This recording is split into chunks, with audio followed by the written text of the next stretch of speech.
For an outdoorsman, New Jersey has it all. Hunting in the Pine Barrens, crabbing at the Jersey Shore, a great place for recently divorced Frank Nicky Nicolosi to live and to play. He loved to hunt, he loved to fish, he loved to farm. And he's done that for his whole life. He was retired and just living life and spending time with his family. He was a fun guy to be with. He could talk about anything to anybody, and he just brings out the best in people. He was always going somewhere. He never really sat still.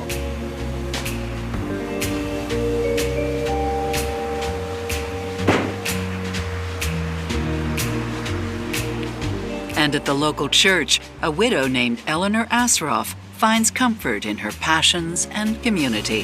Some peppers for the church, Father. Eleanor was heavy into religion. She would go to the church a lot and spend a lot of time with the minister and things like that up there. I'm just here to see that everything gets eaten. They met at a Catholic function, a yearly festival they do. The thing about Eleanor that's probably the biggest single factor, other than her just personality, is her fervor for her religion. She is a devout Catholic and believes in it more so than almost anyone I've ever met. A little something for the festival.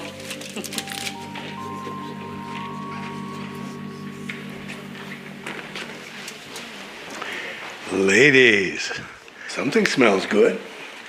Do I know you? Not yet. Nicky Nicolosi. I'm here for the food. Well, it's all for a good cause. Yeah, my stomach. Ellie Asroff, it's a pleasure to meet you. Nicky was a joker. All the girls liked him. They liked Nicky. Everybody liked Nicky.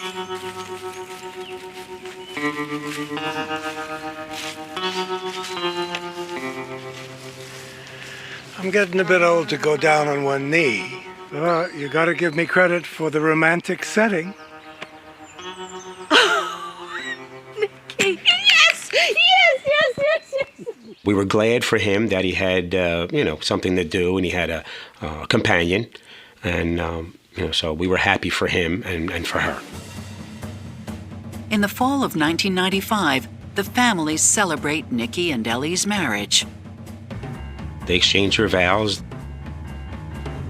If your dad's happy, you're pretty much happy. Now that they're married, the New Jersey newlyweds look to fulfill their dream, to retire in the Poconos Mountains in northeastern Pennsylvania, Nicky's favorite vacation spot. He loved it. I believe it was a dream come true for him to go up there. And 2 years later, their dream becomes reality. So you got all dressed up just for me? Can't be my Sunday best every day of the week. But you're still the altar that I like to pray at, my dear. Keep your hands to yourself, you dirty old man. They buy an old rambling house in Paradise Township, a home they nicknamed Paradiso. There was 50 acres. It was a nice home. It was a very nice home. It is great. It's great. It's better than great. It's perfect. I think they really enjoyed their property, enjoying its quiet, its solitude, sitting on their back deck overlooking the pond, the mountains. She loved it over there. An avid writer, Ellie makes detailed journal entries about their new life together. Eleanor was a journaler. For 40 years, made notes, copious notes every day of her life about what she was doing. Sunday we went to the Cottos and had a really beautiful day. Coming home, he was so happy. Bowl game, make love, putting dishes away, making tomato salad every day. Ellie always wrote stuff down. A voracious writer, really needed to write. She would detail what she cooked, what she fed him, how she took care of him, and if not for her, he would have nothing. She also writes Nicky regular love letters, and he returns the favor. Dear Ellie, I am so filled with love for you, and last night was amazing. Pasta's ready.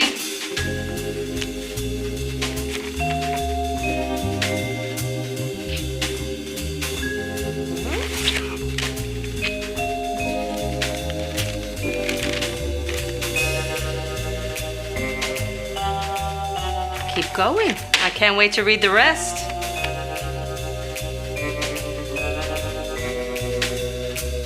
Though Nicky's not a natural writer like Ellie, he has other, more physical passions. Eleanor and Nicky had a great love life, very prolific. She, I remember, commented in one of her entries that she never had so many orgasms as she did that night, that morning. Things like that. Just unabashed in her record keeping.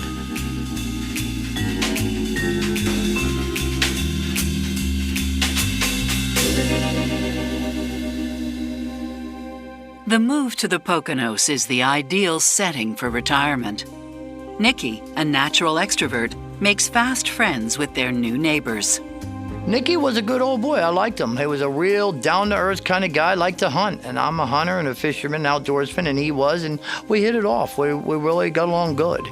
While Nicky's got a full social calendar, Ellie prefers to enjoy the peace and quiet of their mountain home, a cozy place where she can take care of herself.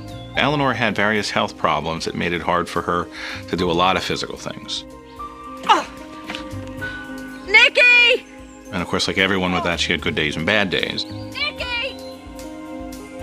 She had osteoporosis. She had herniated discs. I'm sure on some days she needed more help than others. Oh. Ellie, you gotta be more careful. Oh. Here.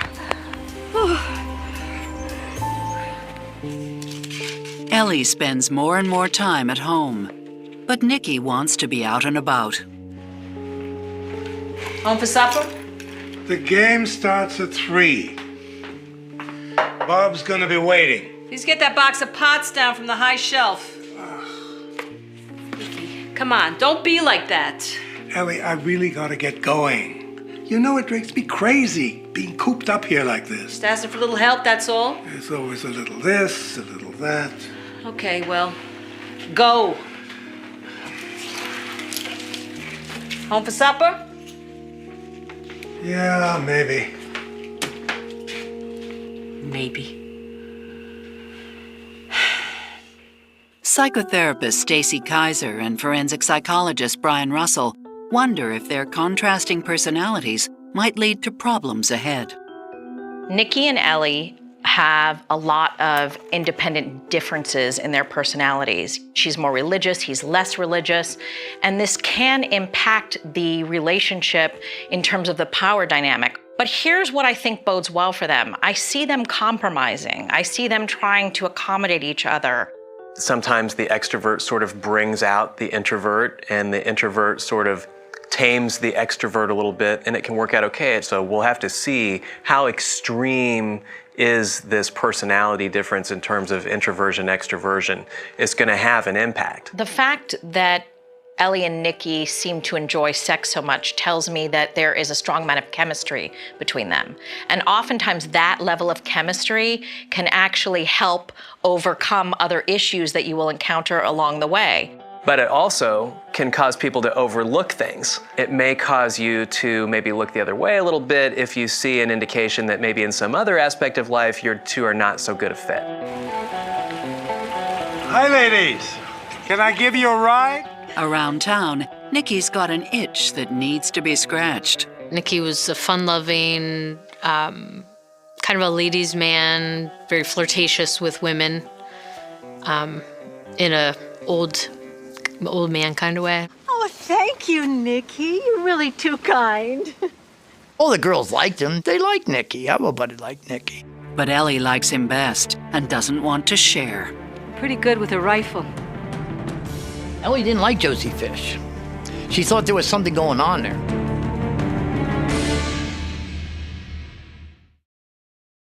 While Nicky Nicolosi's charming his new neighbors in Paradise Township, he and his wife Ellie are trying to embrace retirement. I think at their age, they were in that age bracket where they wanted that more secluded quietness, get out of the hustle bustle, you know. But the routine is derailed by the sudden onset of health problems. Now 74, Nicky needs a quadruple bypass. And before he goes into surgery, he has something to tell his kids. I signed everything to Ellie. The truck and all that. It's all for tax reasons. You sure that's a good idea, Dad? She has to have control of the assets in case something bad should happen. My dad had a truck and some other things. And Ellie had said to him that put everything under my name. God forbid if something happens to you, it's all mine anyway, or we don't pay taxes, and something to that effect. Nikki's kids suspect that Ellie is taking advantage. He was a friendly, generous man. He was not a wise man, I would say, for money. We just think you should take some advice on this. It's a done deal, okay, Junior? She sort of showed that she didn't appreciate us being there. Time for Nikki to get some rest. So, come back and visit soon.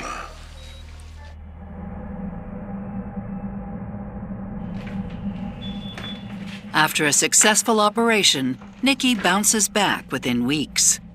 And pretty soon, he returns to his old self. Nikki came back from Jersey. I asked why he didn't call. Being he left me home knowing I could hardly walk and I was in pain. But Nikki's old self only annoys Ellie. Now he is reading his paper. After he had a nice breakfast, he had a shower and then a nap, gets up, eats dinner, and off to the ball game.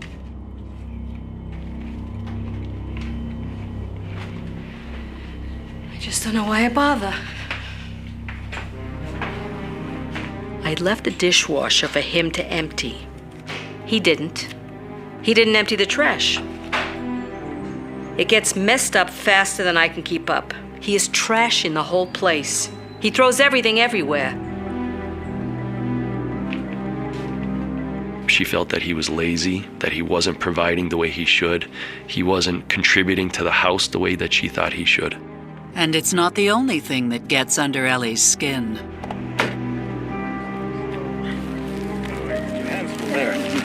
Gonna give you a ride home. Oh, thank you, Nikki. He always flirted with the girls. I thought it was innocent. Hey. In the last 2 years, it has not been innocent.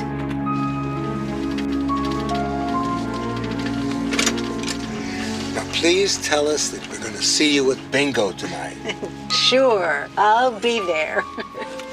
Nikki has a flirtatious, gregarious nature, and he's always been like that. And so that is who Ellie met and married. That said, if she is feeling threatened in any way, if she's feeling insecure, and now he's beginning to flirt with other people, it could create conflict between them. Ellie seems to be somebody who is pretty quick to perceive threats to herself. We just don't really know yet how far Nikki is willing to push this flirtation. If he's willing to push it to a level that really is a threat to Ellie, to the marriage, then maybe she's behaving reasonably. There's one particular woman Ellie does perceive as a real threat. Josephine Fish was a mail lady for 40 years in that area. Mind if I tag along? No. Sure, the Postal Service is looking for new hires. Oh, I'm not interested in the mail. I'm interested in talking to the mail lady. They talked, and Nikki ride around with her a little bit, delivering mail, here and there. And he was flirtatious with Josie. Tag along, then. Okay. That was his way. But Ellie wants him to change his way. Ellie didn't like Josie Fish. She thought there was something going on there. Hi, Josie.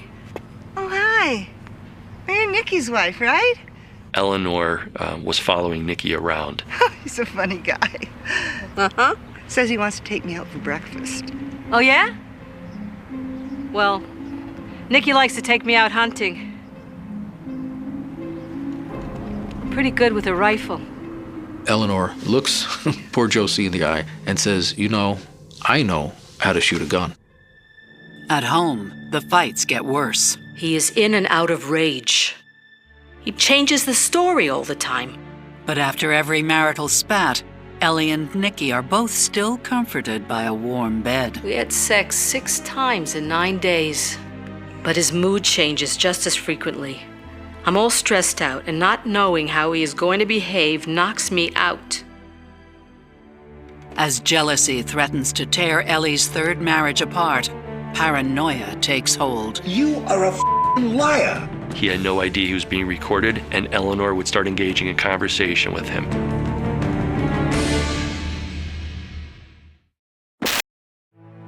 Nikki and Ellie Nicolosi once enjoyed a fiery sex life.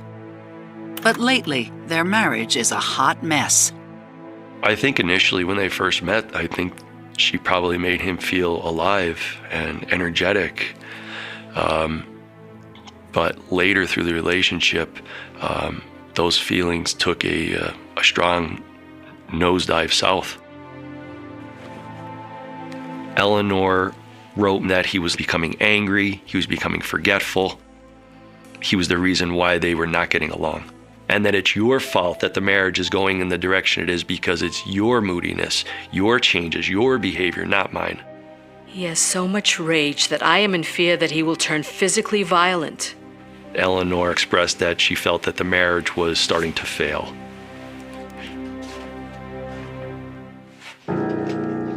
Nikki seems oblivious to Ellie's anger.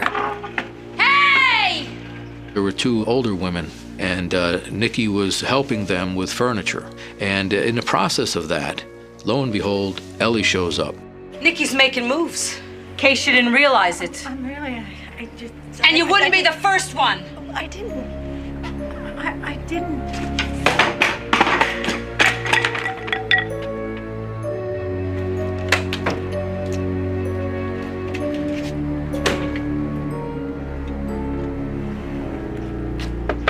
Open the window. Open the damn window! You son of a bitch. You and your floozies can all go to hell. I will kick their asses if they try anything. She's 83 years old. And I will kick yours too if you carry on like this. It's not the first time Ellie has cornered a friend of her husband's. Years before she'd met Nikki, Ellie was married to Stanley Asroff. But when he dies, Ellie receives some disturbing news and decides to take matters into her own hands. When Stanley Asroff suffered what would be a fatal heart attack, he was with a lady friend of his named Joan Kelly. A week or so later, Eleanor confronts Miss Kelly, sticks a gun in her ribs. Just drive. I got something I want to say to you. And Joan Kelly was totally terrified. Eventually, Eleanor's son sees his mom and goes up to the car, sees what's going on, and is able to get the gun from his mother. My anger gets the better of me, Father. I should try harder to be a better person. 6 years into their marriage, Ellie and Nikki agree on one thing. They need help. The marriage was deteriorating rapidly. Eleanor had pursued psychological services or marriage counseling with a local group. But the counseling doesn't help their fighting. And Ellie decides to make a permanent record of their arguments. Nikki would enter the house. He had no idea he was being recorded, and Eleanor would start engaging in conversation with him. You're being unreasonable. Eating whenever you want. I cook for you. You don't eat it. You get up at 12. Nobody tells me when to get up. No, but you want me to cook for you whenever you want. Whatever hour of the day you want. Did I make you pancakes this morning? You're supposed to do that. I'm supposed to do that. Yeah. Anyway, there's pasta in the fridge. I have to eat pasta every meal? You said you could eat pasta every day. The conversation turns to their counseling session. I don't think you're listening to me. I do. What about all the talking you did about your family and your childhood? That's all. You're a liar. That's what you are.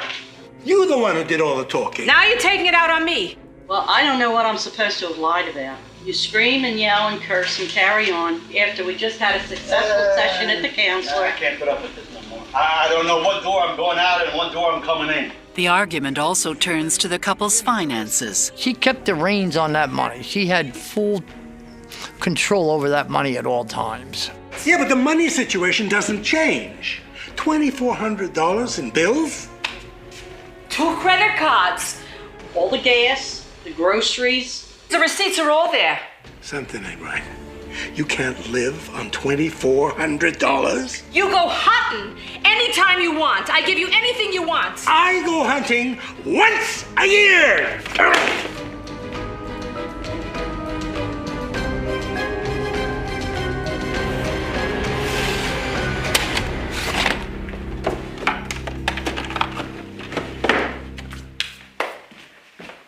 Ellie is recording their conversations in the home without Nikki's knowledge. And that is concerning to me because it reinforces my suspicion that there is a little bit of paranoia going on.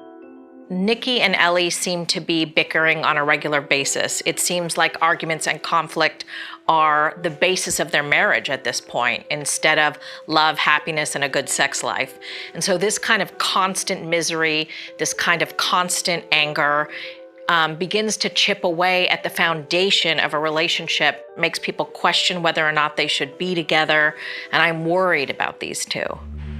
Nikki needs a refuge and a place to think. He goes to stay at the Campbell's cabin for a few days. The marriage was going downhill, rapidly going downhill. The sooner I get out of there, the better. There was no doubt about it. Nikki definitely was planning on leaving her, getting away from her. Maybe a couple of weeks in a motel. Well, we'd love you to stay with us, Nikki boy. I lived in a little cabin, 2-bedroom cabin, so I wasn't in a position to allow him to live with me, you know. The motel has HBO. Now you're talking. And Nikki's too proud to ask his kids for help. I think my dad felt uncomfortable to come back to us. I really, really feel that he didn't do that at that time because he thought we weren't going to accept him. That same weekend, Nikki's mood improves when he gets a deer. But after Bob helps him to process the meat, Nikki refuses to eat any of it. Gourmet lunch, I see. What happened to all that deer meat? No, I threw it out. I don't know what she put in it. At first I thought Nick was losing his marbles a little bit, you know.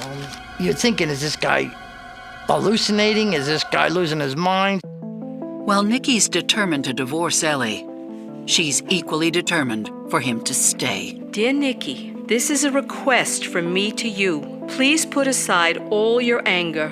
Write a letter for me. In that letter, Eleanor instructed Nikki to write everything positive that he could think about her.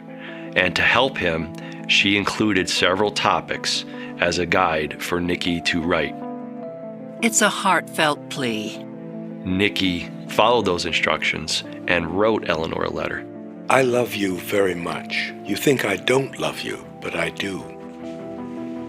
Maybe Ellie's last-ditch effort will pay off. You don't have to leave, you know. Lately, I don't know what to think. Think of me, Nikki. Think of us. Without you, I would not survive. But survival can no longer be taken for granted. He was very, very scared. Shot in the back and rolled up in a carpet. Huh? What a way to die, huh?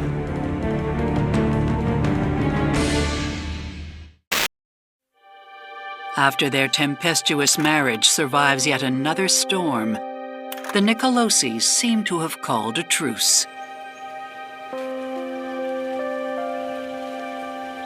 On September 4th, she and Nikki were together on the property, and they decided to pick apples. And he had a meeting that night with the Knights of Columbus. A meeting he never comes home from. Yeah, that's right. I'm checking to see if my husband has been admitted. Early in the morning, she started calling local hospitals. Okay. Thanks. Eleanor then started contacting several members of the Knights of Columbus and asking them if they had seen Nikki at the meeting that he was supposed to go to the previous night. Yeah. Have you seen Nikki? I'm getting worried. He has never stayed out all night. I can't believe he would stay out without his meds. Finally, Ellie calls the police.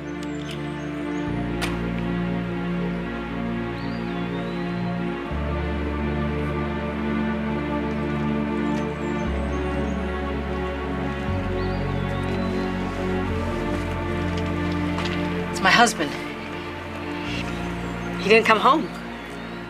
We were picking apples by the orchard. They're sour, but the deer like. Anyway, we had this big bucket of apples, and we managed to just leave them sitting there. So then Nicky decided to drive right back up there and collect them. I would have walked up there to search for him myself, but She had claimed that she had problems with her knees and that she needed either a walker or a cane.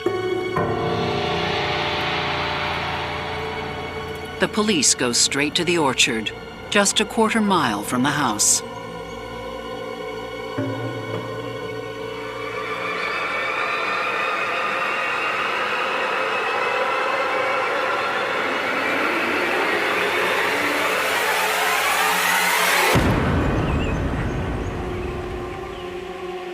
Once they removed the carpets from him and there were 5, what we believe, bullet holes in his torso, we believed it was a homicide investigation from there. What a hell of a way to die. Shot in the back and rolled up in a carpet. Huh? What a way to die, huh? There's no sign of a murder weapon, and little else to go on. There was a downpour after the murder and before the discovery of the body, thunderstorms. A lot of times you try to look for a bloody trail, but the rain would have washed away the blood. We suspected that he had been shot with some kind of revolver only because we didn't find any expended shell casings at the scene. Was there someone else in the orchard that day? Someone who had reason to cause trouble? We did talk to a neighbor who had heard gunshots the day before and seen a vehicle, an unknown vehicle, racing up and down the driveway, which was right around the time of Nicky's death and totally out of character for the neighborhood.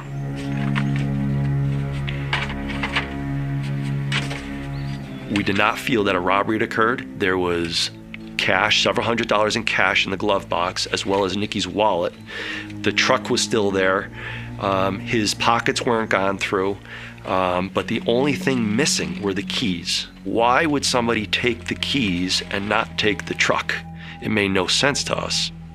While police try and track down the mysterious vehicle, they turn their attention to the Nicolosi residence. There were boxes and containers of everything everywhere, all kind of paperwork.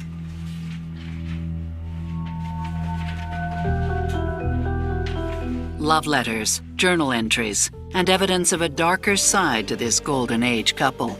he has so much rage that I am in fear that he will turn physically violent. I believe that Eleanor did think that she was the innocent and injured party in the relationship. I do believe that belief was genuine on her part. Police also haul away hundreds of hours of audio cassettes. What about all the talking you did about your family and your childhood? That's all. You're a fucking liar. That's what you are. Many of those tapes, she would egg him on. She would provoke him. She would try to push his buttons to try to get him to lose his temper or to show his anger or to show a negative side or to get him to yell. Nicky's family is devastated by the news of their father's death. They hope for a traditional burial, but Ellie disagrees. We had found out she was going to cremate the body. Ellie has the right to dispose of Nicky's body as she sees fit. She was the wife, it was a legal marriage. They did cremate him. I'm suspicious about Ellie wanting to have Nicky cremated against the rest of the family's wishes. Partly because it makes me wonder if she's trying to dispose of any evidence so there can't be any kind of an autopsy or anything. If it isn't that, at a bare minimum, it very much shows me that she has absolutely no emotional regard for any of their feelings whatsoever. It's interesting to me that a guy lets his wife have that kind of control back when he was alive over how his body is going to be handled after his death. The fact that Nicky just apparently sort of left all of that up to Ellie is I think sort of in line with what we saw about the way that he approached their finances and the way that he sort of approached kind of acquiescing to her as a means of sort of conflict avoidance throughout the marriage. As the investigation continues, police find no trace of the mysterious car. We were unable to make any connection between that incident and any connection to Nikki and or Ellie. Meanwhile, news of Nikki's murder spreads. I read it in the newspaper. I read in the front page, a man found rolled up in carpet shot in Paradise. It's then that Bob Campbell realizes he's in possession of a potentially vital piece of evidence. I'm serious. I'm afraid she's going to do something bad.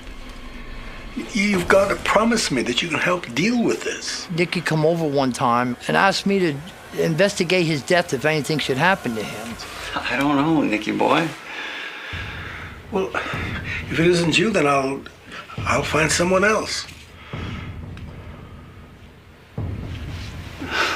Okay, Nicky, we'll do whatever you want. Robin, my ex-wife, said, we can draw up a note. And we did. Nicky wrote it out. I, Francis Nicolosi, give Robert Campbell permission to investigate my death, access to papers or whatever pertaining to my death. Bob gives the letter to the police. He knew in his own heart, he knew that she was trying to kill him or do some serious damage to him. He knew that for a fact. I think the last, couple months or so, he was very scared, very scared.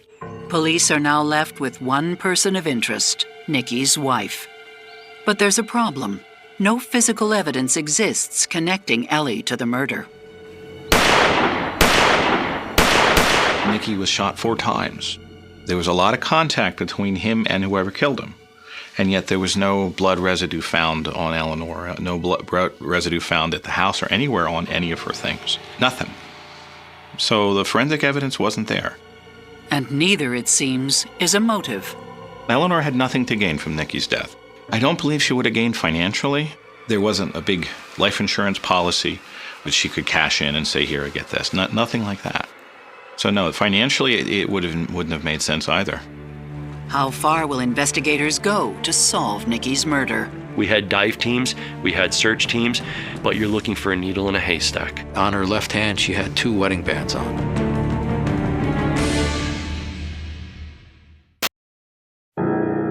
Nicky Nicolosi has been murdered, and his wife Ellie is a person of interest in his death. Except there's no physical evidence, no motive, and no murder weapon connecting her to the crime. Police bring Ellie in.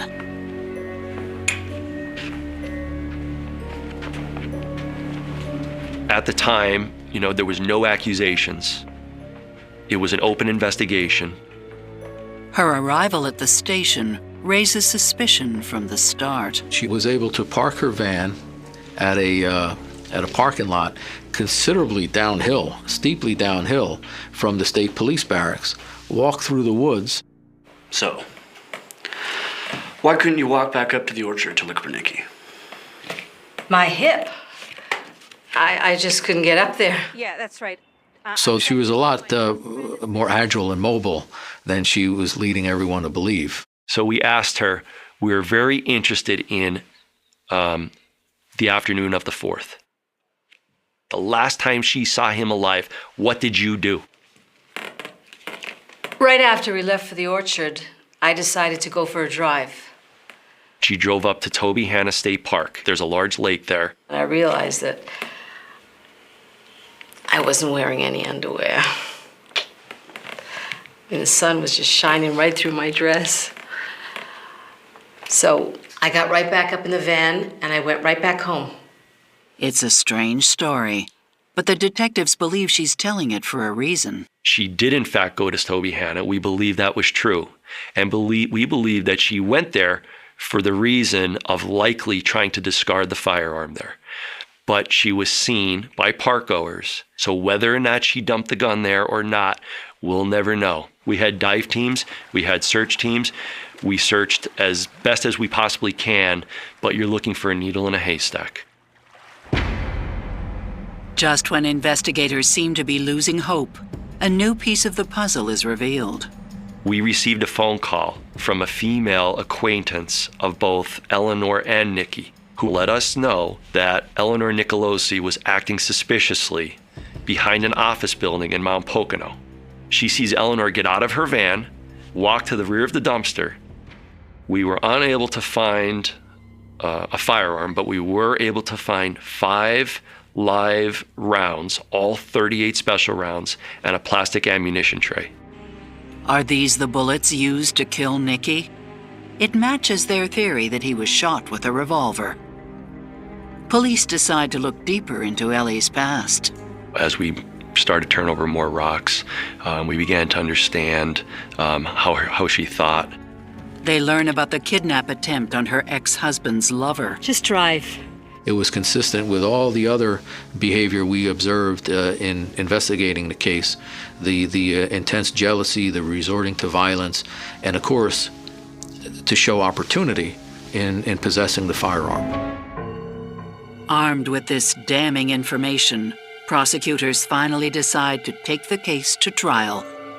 I believe the circumstantial evidence that was collected was very compelling, very strong.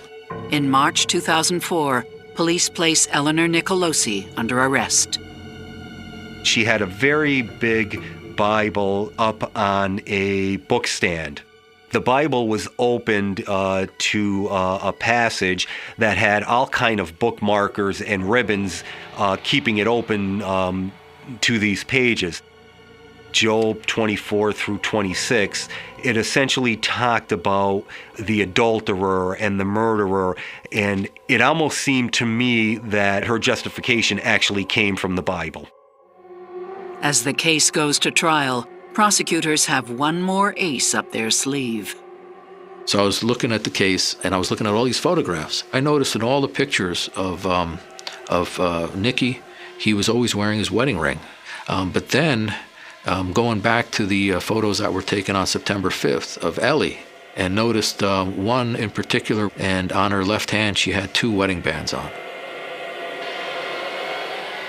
Now, there was a deputy coroner who, in her report, when the body was to be identified, remembers how sexual Eleanor was being toward the victim and caressing him, kissing him.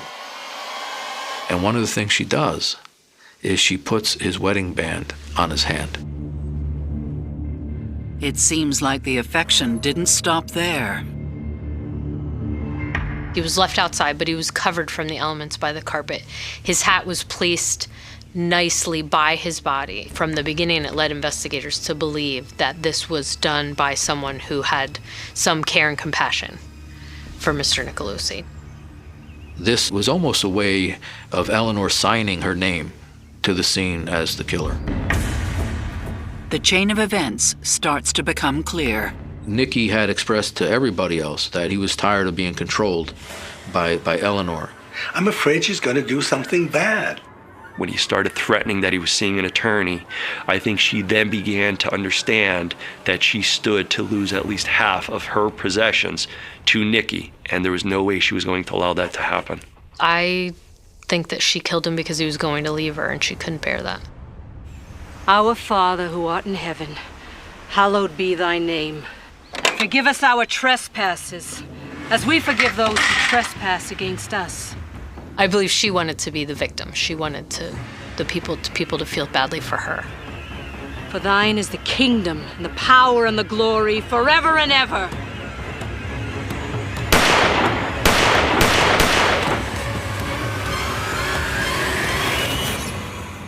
Amen. Ellie has done a good job of trying to maintain her cloak of being religious, her cloak of being the good one in this relationship. And I think that she worried that if their relationship fell apart and Nicky left, that there was something wrong with her. And so it was easier for her in her mind to kill him. And she thought she would get away with it. She thought that she had done a good enough job that no one would ever think it was her. As is so often the case, Ellie seems to be somebody who greatly overestimated her own intelligence and her own ability to fool everybody. And that is one of these hallmark traits of people who are narcissistic and sociopathic. They view other human beings the way that most of us view inanimate things. They see them as possessions. They see them as things to be used, to be kept around as long as they're useful. And it really seems to me that this kind of a profile fits. The day of her deliberation, I remember her sitting on the concrete floor with her rosary praying for hours while we waited for the jury deliberation. On February 10th, 2005, Eleanor Nicolosi is found guilty and sentenced to life in prison. People say she's going to suffer, she's in jail the rest of her life, and she'll probably die there. But again, that isn't closure. Somebody's taken somebody away from you for lots of years, you know. So. We convicted her for life in prison, and I'm glad. And her day's coming yet, when she meets the Lord. She thought she had the perfect crime, but it wasn't. Francis Nicky Nicolosi will be sorely missed by his family and his many, many friends. He didn't have a bad bone in his whole body, that old boy didn't. The file had been gathering dust for years, buried beneath layers of paperwork and forgotten promises. A cold case stamped with the quiet finality of resignation. Until one ordinary morning in London, 2001, a routine review cracked it open again, and with it, a lie that had slept undisturbed for decades began to breathe. It started with something small, almost invisible, the kind of detail most would dismiss without a second thought. A misfiled statement, a discrepancy in a timeline, a name that appeared twice where it should have appeared once, and suddenly the past was no longer still. The city had moved on, streets repaved, buildings replaced, witnesses aged or gone, but the truth had not moved at all. It had simply waited. Back in the late 1970s, the disappearance had shaken a quiet corner of North London. A young woman vanishing without a trace, no signs of struggle, no witnesses, no body. Just an absence that echoed through her family and her neighborhood. She was known, not famous, not remarkable in a way that would attract headlines, but familiar, the kind of person whose routine becomes part of the rhythm of a street. A face seen every morning at the same bus stop, a voice recognized in passing greetings. When she failed to return home one evening, concern turned quickly into alarm, and alarm into a full-scale search that yielded nothing but unanswered questions.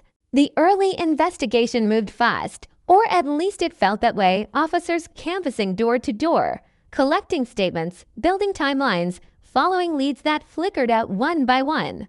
A co-worker claimed she had left work at her usual time. A neighbor thought they had seen her walking alone. Another insisted there had been a car idling nearby, but nothing aligned. Nothing solidified into evidence. The case file grew thick with speculation, but thin on proof. A pattern all too familiar in cases that would later earn the label cold case, the slow freezing of momentum until only paperwork remained. Suspicion circled close to home, as it often does, acquaintances questioned, relationships dissected, but every thread led to a dead end. One name, however, surfaced repeatedly, a man who had known her, not intimately, not officially, but enough to place him within the fragile web of her final known movements. He was cooperative, calm, almost too calm, offering statements that seemed consistent, details that matched just enough to avoid scrutiny. At the time, there was nothing to hold him, no physical evidence, no witness placing him at the scene at the critical moment, just a lingering unease that investigators could not justify on paper. Weeks turned into months, and months into years. The search scaled back, the urgency faded, and the case slipped quietly into the archives. For the family, there was no closure, only a permanent question mark. Birthdays marked by absence, holidays overshadowed by the unknown. For the community, the shock dulled but never disappeared, a quiet understanding that something had happened, something wrong, something unresolved. And for the man whose name had appeared in the file, life continued uninterrupted and challenged, as if the past had never brushed against him at all. Decades later, the routine review was not supposed to change anything. It was administrative, procedural, a systematic re-examination of unsolved cases driven by new policies, new technologies, and a renewed interest in bringing closure to long-forgotten investigations. Files were reopened, digitized, cross-referenced, but most remained exactly as they had been, static, unsolvable, relics of a time when evidence was limited and mistakes were easier to bury. This case was expected to be no different. But then came the discrepancy, the small inconsistency that refused to fit.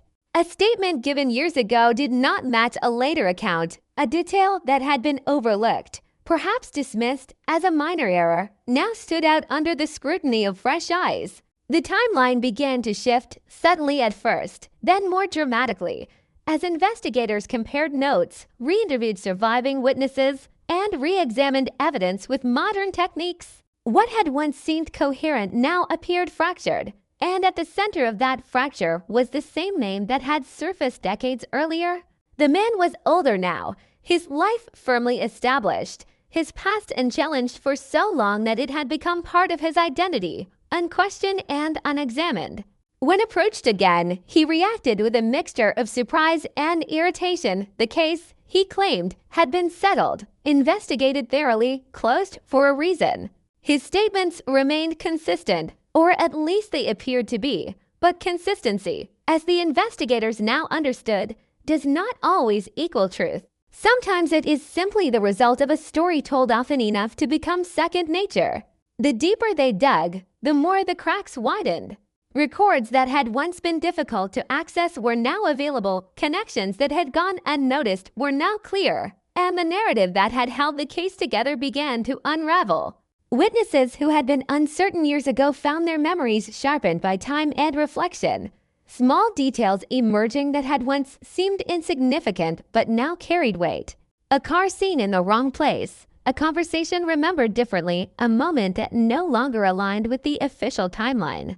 The turning point came not with a dramatic revelation, but with a quiet realization, the kind that settles slowly before hitting with full force. The alibi that had protected the man for decades was built on a foundation that no longer held.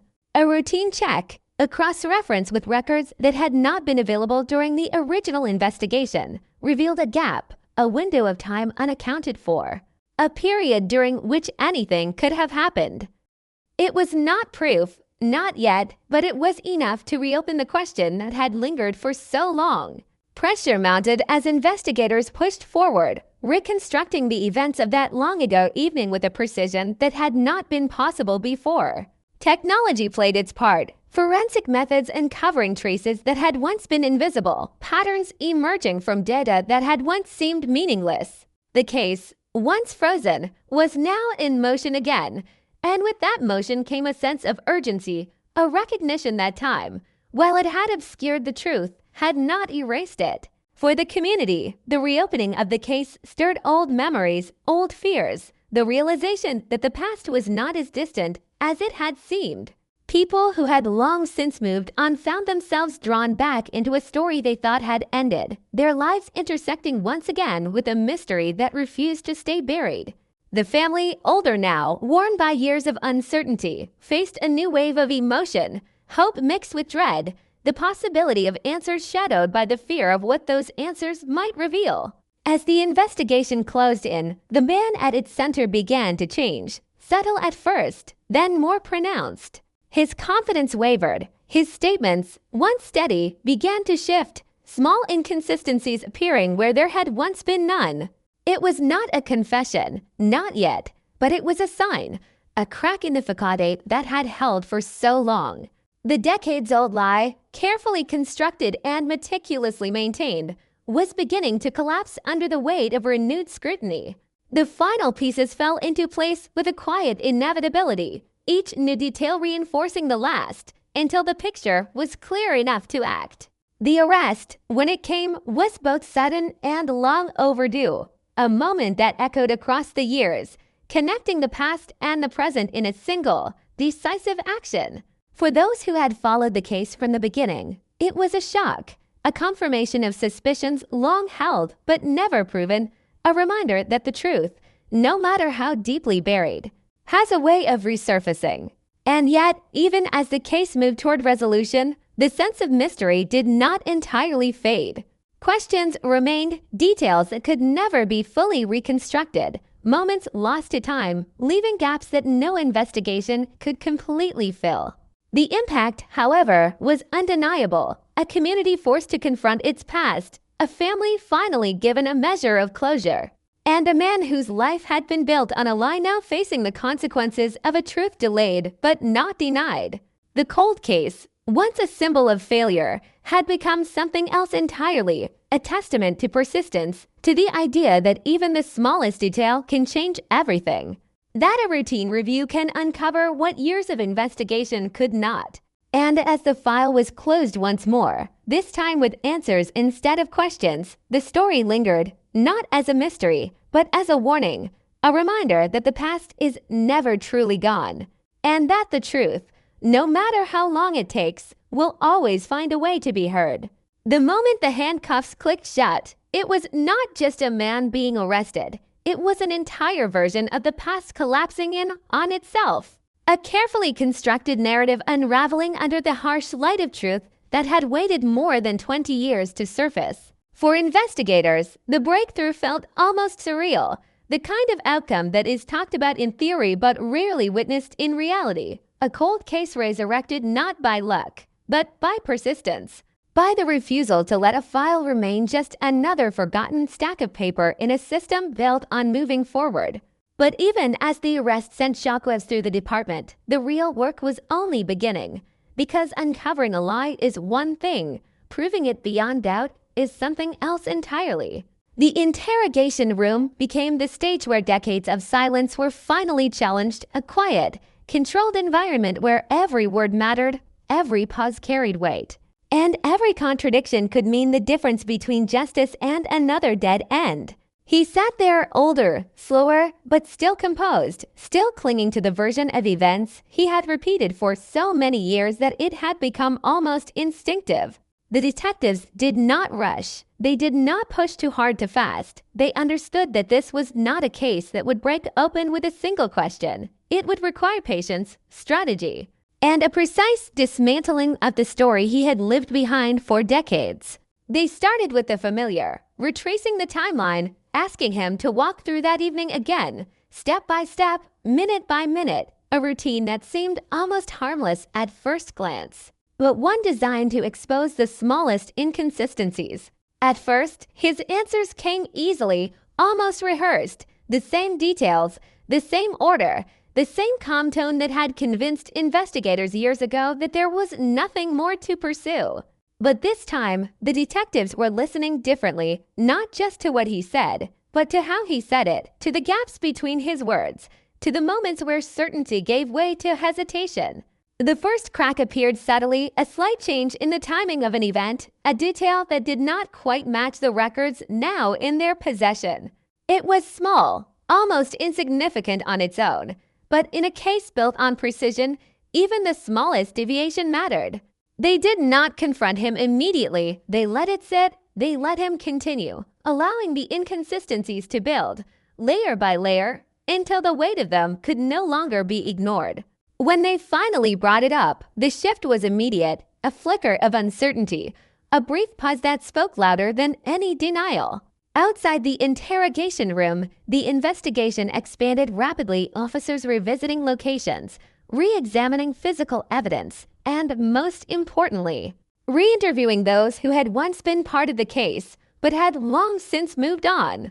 Memories, once faded, were now being tested against a new framework, a new understanding of what might have happened. Some witnesses remained unsure, their recollections too distant to rely on, but others provided something invaluable, fragments of truth that, when combined, began to form a clearer picture than ever before.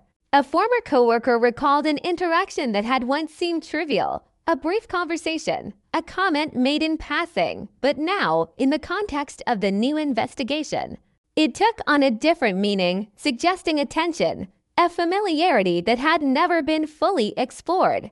A neighbor spoke of seeing a figure near the victim's usual route, a detail that had been dismissed at the time due to lack of confirmation, but now aligned more closely with the emerging timeline. Each piece on its own was not enough, but together they created a pattern, a narrative that was impossible to ignore. The forensic re-examination brought its own revelations, advancements in technology allowing investigators to detect traces that had been invisible decades earlier.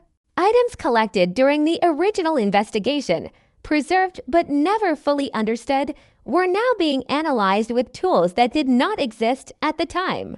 The results were not immediate, and they were not always definitive, but they added weight to the growing case, reinforcing the idea that the truth had always been there, hidden in plain sight, waiting for the right moment to be uncovered. As the evidence mounted, the pressure on the suspect intensified, not through aggression, but through inevitability. The detectives presented their findings gradually, carefully, each new piece chipping away at the foundation of his story. They showed him the timeline as it now stood, the gaps, the contradictions, the moments that no longer aligned with his version of events.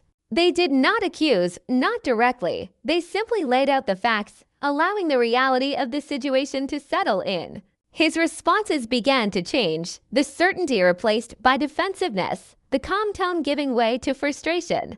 He questioned the accuracy of the new evidence, challenged the reliability of witnesses, attempted to reassert control over the narrative that had defined his life for so long. But the more he spoke, the more the inconsistencies became apparent, his own words turning against him, revealing a story that could no longer hold together under scrutiny. For the family, the developments were both a relief and a new source of anguish, the possibility of answers bringing with it the resurgence of grief that had never truly faded.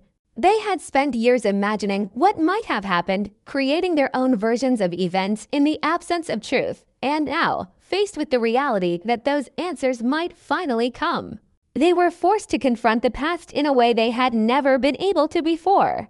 The uncertainty that had defined their lives was beginning to lift, but in its place came the weight of knowing, the understanding that closure often comes with its own kind of pain. The community, too, found itself drawn back into the story, the case that had once been a distant memory now dominating conversations once again.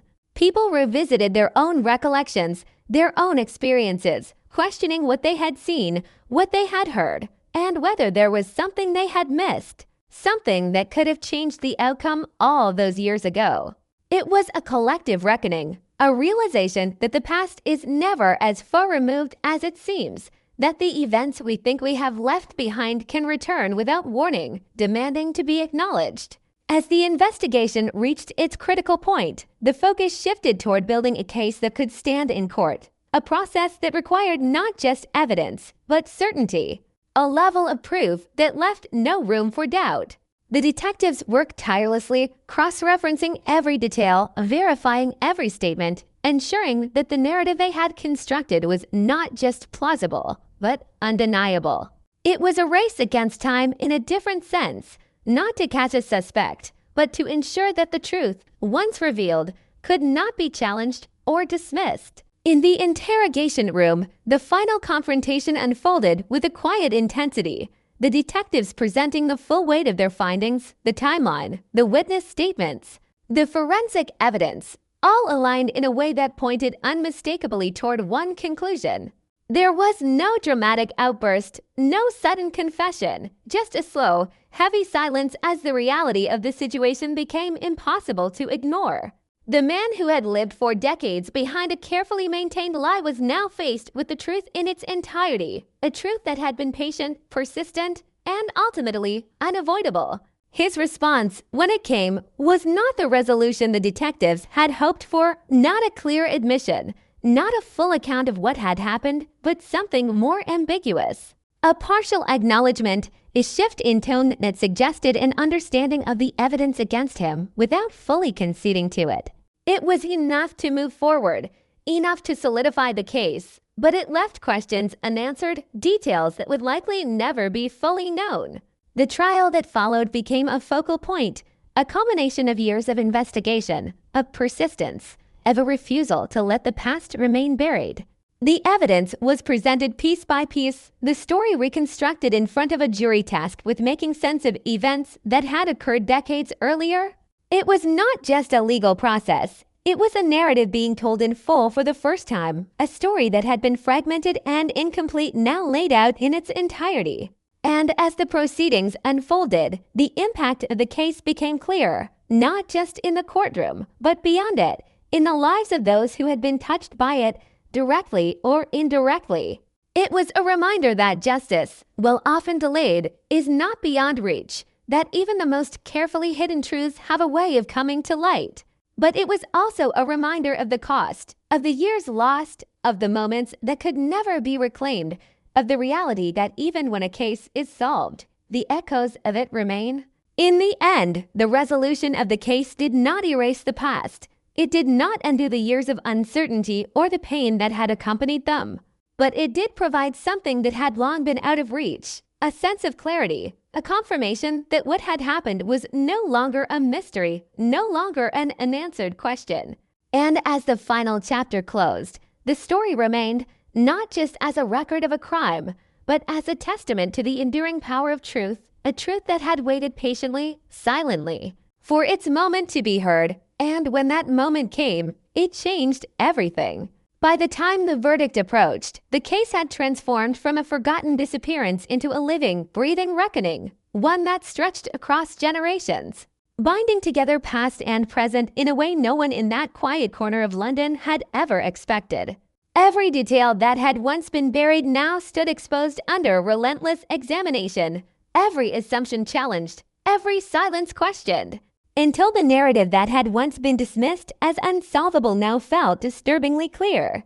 Yet clarity did not bring comfort. It brought weight, a heaviness that settled over everyone involved, because understanding what happened did not undo it. It only made it real in a way it had never been before.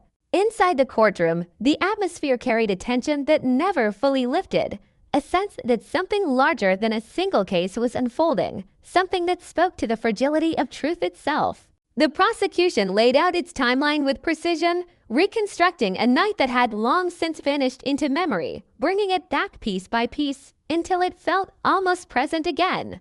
The movements, the conversations, the gaps, all aligned into a sequence that pointed steadily in one direction. It was not a dramatic revelation, but a slow tightening, a gradual closing of space until there was nowhere left for doubt to hide. The defense pushed back with equal determination, highlighting the years that had passed, the inconsistencies that time inevitably creates, the danger of relying on memories that had been shaped and reshaped over decades. They spoke of reasonable doubt, of the possibility that the truth was more complicated, more uncertain than it appeared. They questioned the motives behind renewed testimonies, the reliability of forensic techniques applied long after the fact, and the assumption that a case reopened must necessarily be a case solved. It was a battle not just over facts, but over interpretation, over whether the story being told was the only story that could be told. Witnesses took the stand, some with confidence, others with visible hesitation, each carrying the burden of their own recollections. Their voices filled the courtroom with fragments of a past that refused to remain silent, details that had once seemed insignificant now delivered with careful emphasis, as if each word carried the potential to tip the balance. There were moments of certainty, where memories aligned with the evidence in a way that felt undeniable, and moments of doubt, where uncertainty crept in, reminding everyone that time does not preserve truth perfectly, it distorts it, reshapes it, leaves gaps that can never be fully filled. For the family, every testimony was a reopening of wounds that had never truly healed. They listened as strangers spoke about the last moments of a life they had loved, as investigators described the process of piecing together events that had once seemed unknowable. As the man accused of taking that life sat just meters away, no longer a distant figure in a file, but a presence they could see, hear, and confront. The years of waiting had not prepared them for this, for the reality of hearing the story told in such detail, for the mixture of relief and pain that came with each new revelation. The accused, once so composed, now carried a different kind of tension, one that could not be hidden behind rehearsed statements or carefully maintained calm. The weight of the evidence pressed against him from all sides, each piece reinforcing the next, each contradiction narrowing the space in which he could maneuver. His expressions, his reactions, became part of the narrative, observed and interpreted by those in the room, adding another layer to a story already dense with meaning. There were moments where he seemed distant, detached, and others where the strain showed through, subtle but unmistakable. As the trial progressed, the focus shifted from what might have happened to what must have happened, a subtle but crucial distinction. The prosecution emphasized the inevitability of their conclusion, the idea that when all the evidence was considered together, there was only one logical outcome. The defense countered with the possibility of alternatives, however unlikely, arguing that certainty is a dangerous illusion, especially in cases built on fragments and reconstructions. It was a clash between two ways of understanding truth, one grounded in accumulation, the other in skepticism. Outside the courtroom, the case had taken on a life of its own, dominating headlines, drawing attention far beyond the local community. People who had never heard of the disappearance now followed every development, captivated by the idea that a mystery could remain hidden for so long and then resurface with such force. Discussions unfolded in homes, workplaces, and public spaces, each person forming their own interpretation, their own judgment, as if the case had become a collective puzzle, one that demanded engagement. For those who had lived through the original investigation, the renewed attention was both validating and unsettling. It confirmed that the case had mattered, that it had not simply faded into obscurity, but it also forced them to confront the reality that something had been missed, something that had allowed a lie to persist for decades. There was a quiet sense of reflection, even regret, among those who had once been part of the search for answers, a recognition that time had provided clarity that had not been available before, but at a cost that could never be recovered. As the closing arguments approached, the courtroom seemed to hold its breath, the culmination of years of investigation, months of preparation, and weeks of testimony converging into a final moment of decision. The prosecution spoke with measured confidence, reiterating the strength of their case, the alignment of evidence, the consistency of the narrative they had constructed. They reminded the jury of the responsibility they carried, not just to the law, but to the truth, to the idea that justice delayed must still be justice delivered. The defense responded with equal intensity, urging caution, reminding the jury of the stakes, of the irreversible nature of their decision. They emphasized the uncertainties, the gaps, the possibility that even a compelling story can be incomplete, can overlook details that change its meaning. They appealed not to emotion, but to doubt, to the principle that certainty must be absolute when the consequences are so severe. When the jury finally withdrew to deliberate, the waiting began, a period of silence that felt heavier than any testimony, any argument, any revelation that had come before. Time seemed to stretch, HR carrying the weight of expectation, of anticipation, of the understanding that a decision was coming, one that would define the case in a way nothing else could. For the family, it was another kind of waiting, familiar yet different, not for answers this time, but for confirmation, for a resolution that had once seemed impossible. The verdict, when it came, did not arrive with drama, but with a quiet finality that echoed louder than any outburst could have. It was a moment that connected the past and the present in a single, unbroken line, a declaration that what had once been uncertain was now defined, that the story had reached its conclusion, at least in the eyes of the law. Reactions rippled through the courtroom, some visible, others contained, each person processing the outcome in their own way, shaped by their connection to the case, their understanding of its meaning. For the family, it was not an end, not in the way that outsiders might imagine.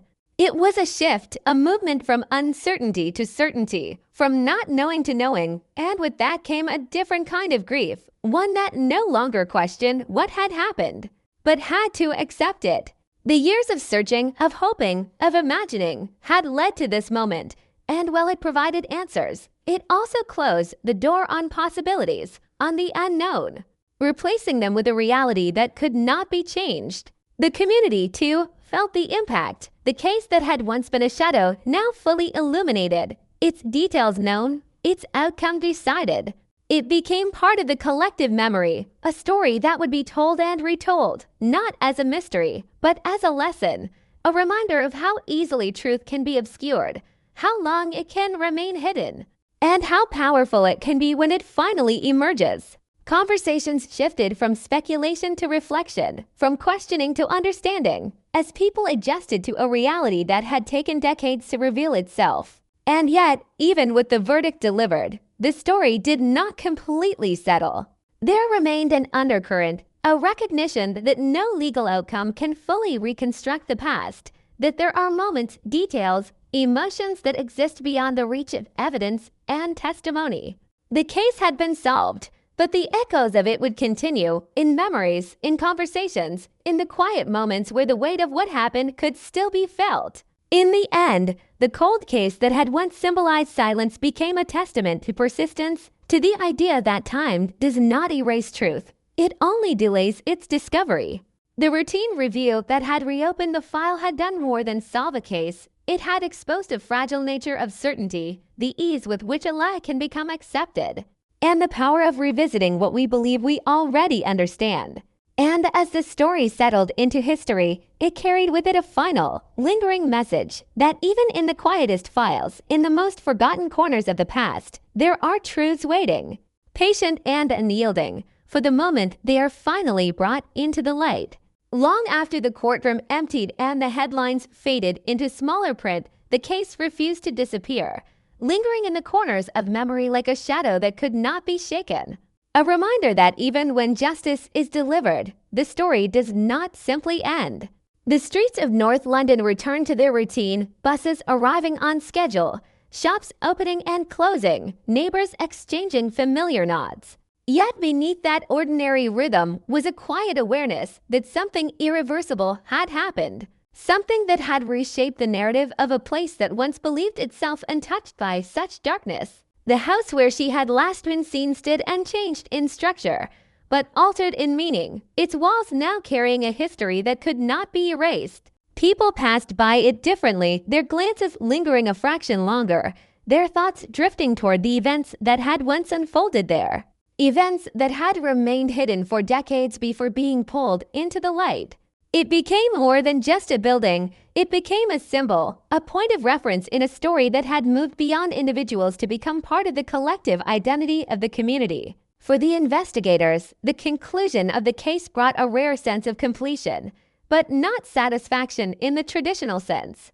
There was no celebration, no sense of victory, only a quiet acknowledgement that something long unresolved had finally been addressed. Many of them had not been part of the original investigation, yet they carried its weight as if they had, understanding that they had stepped into a story that began long before them and would likely continue to resonate long after. The routine review that had sparked the breakthrough became a point of reflection within the department, a reminder that no case should ever be considered truly closed without question. Files that had once been marked as inactive were revisited with renewed attention, each one carrying the potential for its own hidden truth, its own overlooked detail waiting to be discovered. The success of this investigation created a ripple effect, a renewed commitment to re-examining the past, to challenging assumptions, to recognizing that the limitations of one era can be overcome by the advancements of another. It was not just about solving one case, it was about changing the way cases were approached, ensuring that silence was never mistaken for resolution. For the family, the passage of time after the verdict was marked by a different kind of adjustment, a transition from living with uncertainty to living with knowledge. The absence that had defined their lives for so long remained, but it was no longer accompanied by the same questions, the same endless possibilities of what might have happened. Instead, there was a clarity, a fixed point in their history that allowed them to begin processing their grief in a way that had not been possible before. It did not bring peace in an immediate sense, but it provided a foundation upon which peace could eventually be built. They revisited old photographs, old letters, memories that had once been overshadowed by the unknown now taking on a different significance. The person they had lost was no longer defined by her disappearance, but by her life, by the moments that had existed before everything changed. It was a subtle shift, but a powerful one, a reclaiming of identity that had been overshadowed for far too long. And yet, even in those moments of reflection, there was an awareness of what had been taken, of the years that could never be returned, of the life that had been interrupted in a way that could never be undone. The man at the center of it all became a different kind of figure, no longer just a suspect, no longer just a name in a file, but a symbol of something more complex, more unsettling. His life, once ordinary on the surface, was now viewed through the lens of his actions, every detail reinterpreted, every memory reconsidered. Those who had known him found themselves questioning their own perceptions, their own understanding of who he had been, realizing that the person they thought they knew had carried a secret that had remained hidden for decades. There was a quiet unease in that realization, a recognition that people are not always what they appear to be, that the truth can exist beneath layers of normalcy, undetected and unquestioned. It was a lesson that extended beyond this case, shaping the way people viewed their surroundings, their relationships, their sense of security. The idea that such a long-standing lie could exist so close to home was both shocking and deeply unsettling, a reminder that certainty is often more fragile than it seems. As time moved forward, the case began to settle into history, its details becoming part of records, its significance analyzed and discussed in broader contexts. It was referenced in discussions about cold cases, about investigative techniques, about the importance of revisiting the past with fresh perspectives. It became an example, not just of a crime, but of a process, of how persistence and attention to detail can uncover truths that once seemed unreachable. Yet for those who had lived through it, it was never just a case study, never just an example. It was a lived experience, a chapter of their lives that had left an imprint too deep to be reduced to analysis. The emotional weight of it remained, even as the details became more distant, even as the urgency faded. It was something that would always be part of them, a story that would be carried forward, shared in quiet conversations, remembered in moments of reflection. The city itself absorbed the story in its own way, adding it to the countless narratives that make up its history, stories of triumph and tragedy, of mystery and resolution. London had seen countless events unfold within its boundaries, each one leaving its mark, each one contributing to the complex tapestry of its identity. This case became one of those threads, a reminder of the hidden stories that exist within even the most familiar places, stories that may remain unseen for years before finally emerging. There were those who continued to follow the case even after its conclusion, drawn to the details, to the process, to the idea that something so deeply buried could be uncovered. They examined the investigation, the decisions made, the moments that had led to the breakthrough, searching for lessons, for insights, for a deeper understanding of how such cases can be solved. It became a point of interest not just for those directly connected to it, but for anyone intrigued by the nature of truth and the ways in which it can be revealed. And still, there were questions that lingered, not in the sense of doubt about the outcome, but in the sense of incompleteness that accompanies any story stretched across decades. There were moments that could never be fully reconstructed, conversations that would never be heard, details that had been lost to time. The case had been solved, but it was not perfect, not whole in the way that a story told in real time might be. It carried the marks of its long journey, the gaps and uncertainties that are inevitable when truth is delayed. In quiet moments, those closest to the case found themselves returning to those unanswered fragments, not out of a need for resolution, but out of a natural human desire to understand, to fill in the spaces that remain. They imagined the final moments, the choices made, the circumstances that had led to everything that followed, knowing that these thoughts would never be confirmed, but feeling compelled to explore them nonetheless. It was part of the process, part of coming to terms with a reality that, even when known, still held elements of mystery. The legacy of the case extended beyond its immediate impact, influencing the way investigations were approached, the importance placed on revisiting the past, the recognition that even the smallest detail can hold the key to something much larger.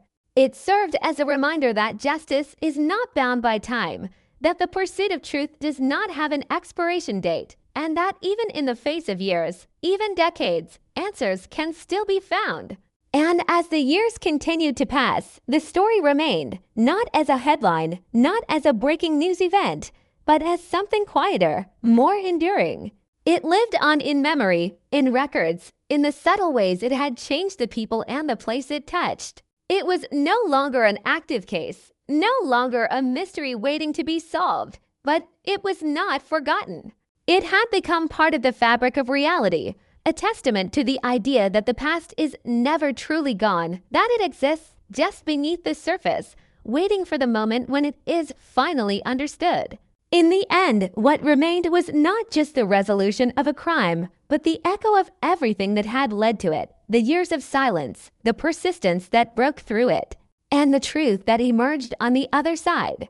It was a story that began with the disappearance and ended with an answer, but in between, it revealed something deeper, something more profound about the nature of truth, the passage of time, and the enduring impact of both.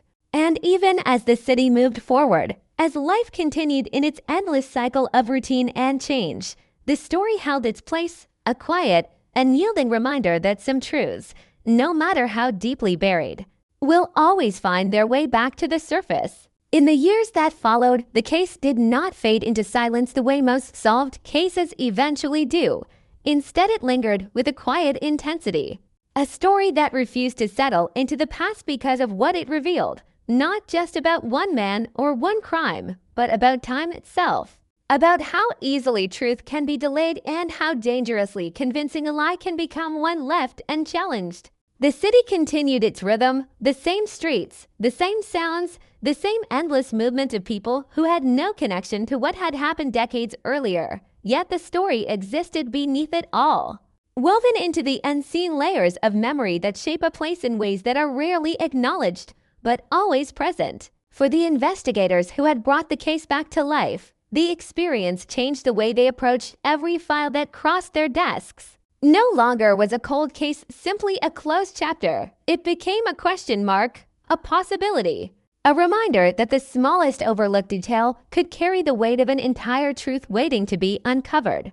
They began to look differently at old statements, at inconsistencies that might once have been dismissed, at timelines that seemed solid but had never truly been tested against the full scope of available information.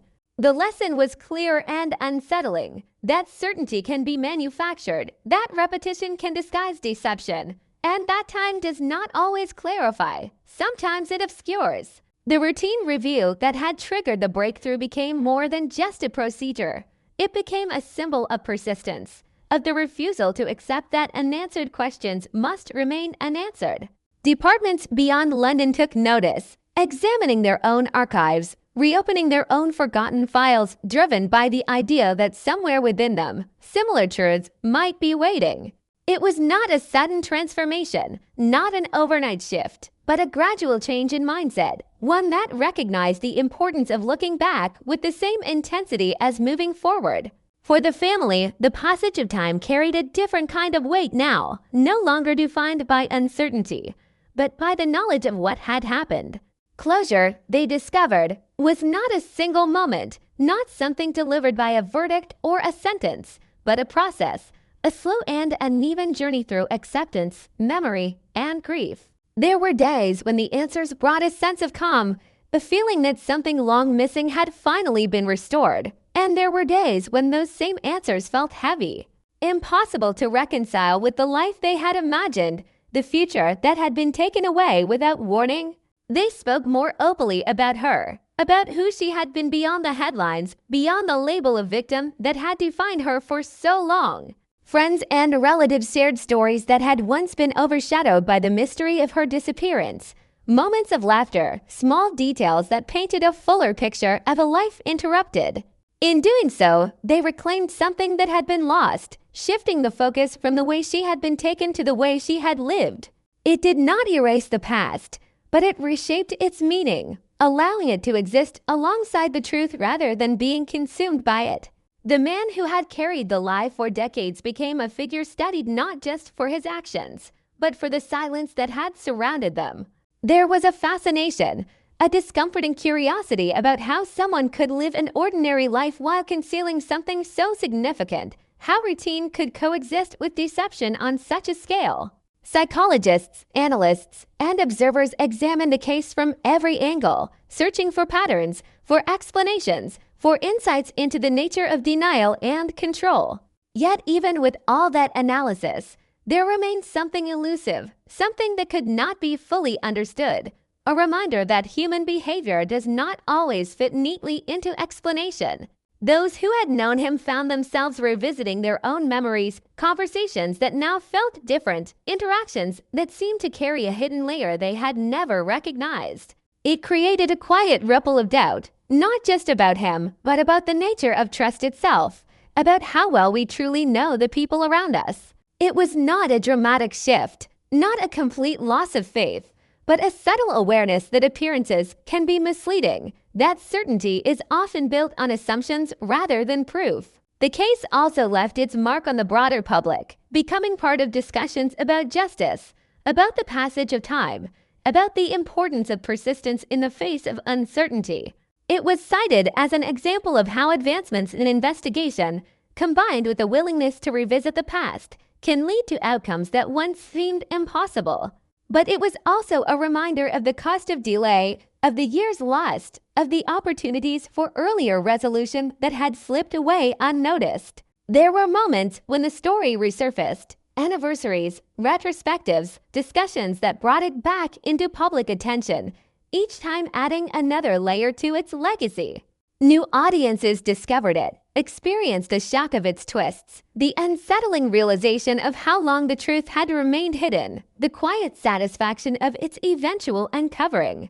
Yet even as it was retold, it retained its original weight, its original sense of unease, because it was not just a story, it was a reflection of something real, something that had happened and could, under the right circumstances, happen again.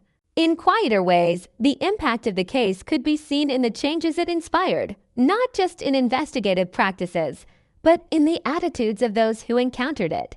There was a greater awareness of the importance of detail, of the need to question assumptions, of the understanding that what appears insignificant may hold deeper meaning. It influenced the way people listened, the way they observed, the way they considered the narratives presented to them, encouraging a level of scrutiny that might not have existed before. And still, beneath all of this, there remained a sense of something unresolved, not in the legal sense, not in the factual sense, but in the emotional space that exists beyond evidence and conclusions. The story had an ending, but it did not have a complete resolution, not in the way that fiction might offer, where every thread is tied, every question answered. Instead, it existed with its imperfections, its unanswered details, its lingering echoes that could never be fully silenced. For the family, those echoes were part of daily life, not overwhelming, not constant, but present, woven into their understanding of the past and their movement through the present. They carried the story with them, not as a burden, but as a part of their identity, something that had shaped them in ways both visible and unseen. They learned to live with it, to integrate it into their lives without allowing it to define them entirely, a delicate balance that required time, patience, and resilience. For the investigators, the case remained a point of reference, a reminder of what is possible when persistence meets opportunity, when old questions are asked in new ways. It influenced the way they trained others, the stories they shared, the examples they used to illustrate the importance of never assuming that a case is truly over. It became part of their professional identity, a chapter that would always stand out, not because it was extraordinary, but because it demonstrated something fundamental about the nature of their work. As the years continued to pass, the story settled into a quieter existence, no longer at the forefront of public attention, but never entirely forgotten. It lived on in records, in memories, in the subtle ways it had changed the people it touched. It became part of the background, a story that could be revisited when needed, a reminder of what had been uncovered and how it had been done. And in that quiet persistence, there was a final, unspoken message, one that did not need to be stated outright to be understood. That the past, no matter how deeply buried, is never truly inaccessible. That truth, no matter how delayed, retains its power, and that even in the most ordinary circumstances. Even in the most routine reviews, there exists the potential for something extraordinary to emerge. The case had begun with the disappearance, had passed through decades of silence, and had ended with an answer. But its true impact lay in everything it revealed along the way, about time, about truth, and about the enduring human need to seek both, no matter how long it takes. Even as the years continued to move forward, the case refused to fully settle into the past, because what it had exposed went beyond a single crime, beyond a single truth uncovered after decades of silence. It revealed a fracture in the way people understood time, memory, and certainty itself. The idea that something so significant could remain hidden in plain sight for so long lingered like a quiet warning, shaping the way investigators, families, and even ordinary people thought about the stories they believed to be finished. It was no longer just about what had happened in that distant year. It was about what could still be waiting, undiscovered, in other files, in other lives, in other quiet corners where assumptions had replaced questions. The final records of the case, neatly archived and officially closed, told a version of the story that was clear, structured, and supported by evidence. But those who had lived through it knew that the reality had been far more complex, far more uncertain. The documents captured facts, timelines, conclusions, but they could not capture the long years of not knowing, the slow erosion of hope. The way a single unanswered question can shape an entire life. They could not convey the emotional weight carried by those closest to the case, or the subtle shifts in perception experienced by those who had once believed the original investigation had reached its limits. For younger investigators entering the field, the case became something almost legendary, a reference point discussed in training rooms and quiet conversations.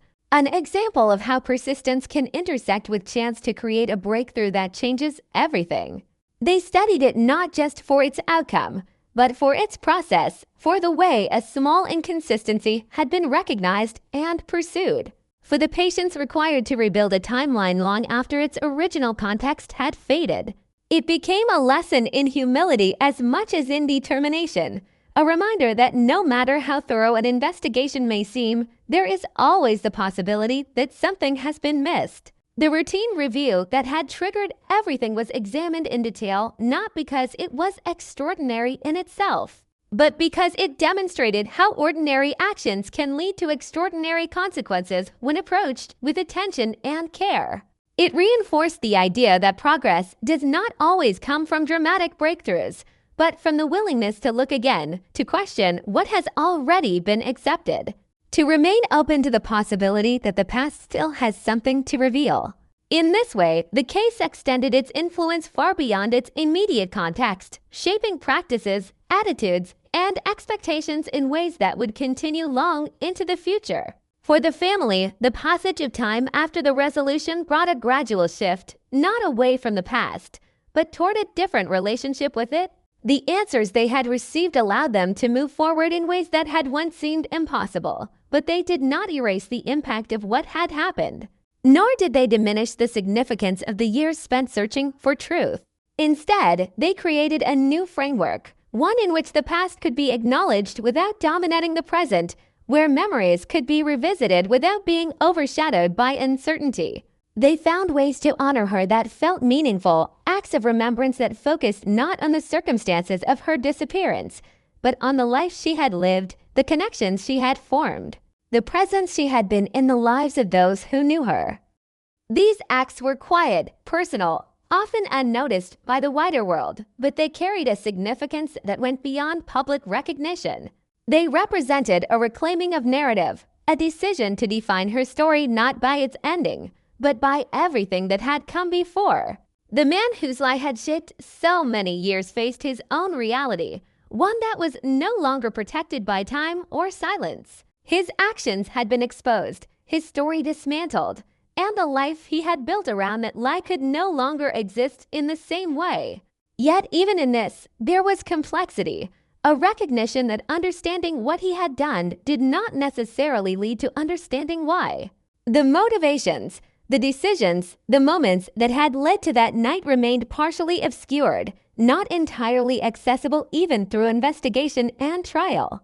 It was a reminder that truth, while powerful, is not always complete, that there are aspects of human behavior that resist full explanation. For those who had followed the case from a distance, it became a story that lingered in the mind, not because of its sensational elements, but because of its implications. It challenged assumptions about finality, about the idea that time creates distance from truth, suggesting instead that time can preserve and conceal in equal measure. It encouraged a different way of thinking about unresolved questions, a recognition that answers may exist even when they seem out of reach, that the passage of years does not diminish the value of seeking them. The community that had once been defined by the shock of the disappearance gradually integrated the resolution into its identity, the story becoming part of its history in a way that felt both distant and immediate. New generations grew up hearing about it, not as a current event, but as something that had happened, something that had been resolved, yet still carried meaning. It became a reference point, a story told with a mixture of caution and reflection, a reminder of what had once been hidden and what had eventually been revealed. There were moments, small and often unremarkable, when the impact of the case could be felt in subtle ways, in the way people paid attention to details, in the way they questioned inconsistencies, in the quiet awareness that the truth is not always obvious, that it sometimes requires patience and persistence to uncover. These moments did not stand out on their own, but collectively they represented a shift, a change in perspective that extended beyond the specifics of the case. As the story continued to be discussed, analyzed, and remembered, it took on a kind of dual existence, both as a resolved case and as an enduring mystery, not in terms of facts, but in terms of meaning. It raised questions that could not be fully answered about the nature of deception, about the ways in which people construct and maintain narratives, about the role of time in shaping understanding. These questions did not have simple answers, and perhaps that was part of what gave the case its lasting impact. The final image that remained was not one of the crime itself, nor of the arrest, nor even of the verdict, but of the moment when the file was reopened. When something small and easily overlooked was recognized as significant, when the past was given another chance to speak. It was a quiet moment, almost insignificant in appearance, yet it contained within it the potential for everything that followed. It served as a reminder that change often begins in the smallest ways, that the difference between a case remaining closed and a truth being uncovered can be as subtle as a single question asked at the right time. And so the story did not end in the way stories often do, with a clear sense of completion, but with a continuation, a presence that remained in memory, in practice, in the quiet understanding of those who had been touched by it. It existed as both a conclusion and a beginning, a solved case that had opened the door to new ways of thinking, new approaches to investigation, new perspectives on what it means to seek and find truth. In the end, what endured was not just the fact that the case had been solved, but the way in which it had been solved, the patience, the persistence, the willingness to look again at what had been set aside. It was a story that demonstrated that truth does not disappear, that it waits, sometimes for years, sometimes for decades, but always with the potential to be found. And as time continued to move forward, carrying new stories, new mysteries, new questions, this one remained a quiet but powerful reminder that even the longest silence can eventually be broken, and that when it is, the impact can reach far beyond the moment itself, shaping the way we understand the past, the present, and the possibility of what still remains hidden. What remained, long after the final reports were filed and the official narrative settled into the archives, was not just the resolution of a single case, but a lingering unease that could not be easily defined, quiet recognition that the truth, even when uncovered, does not always bring a sense of finality. In the years that followed, the story of that disappearance and the decades-old lie that concealed it continued to echo in unexpected ways, surfacing in conversations, in training sessions, in the silent reflections of those who had come to understand just how fragile certainty can be. It became more than a case, it became a question, one that extended beyond its own boundaries and into the broader understanding of justice, memory, and time.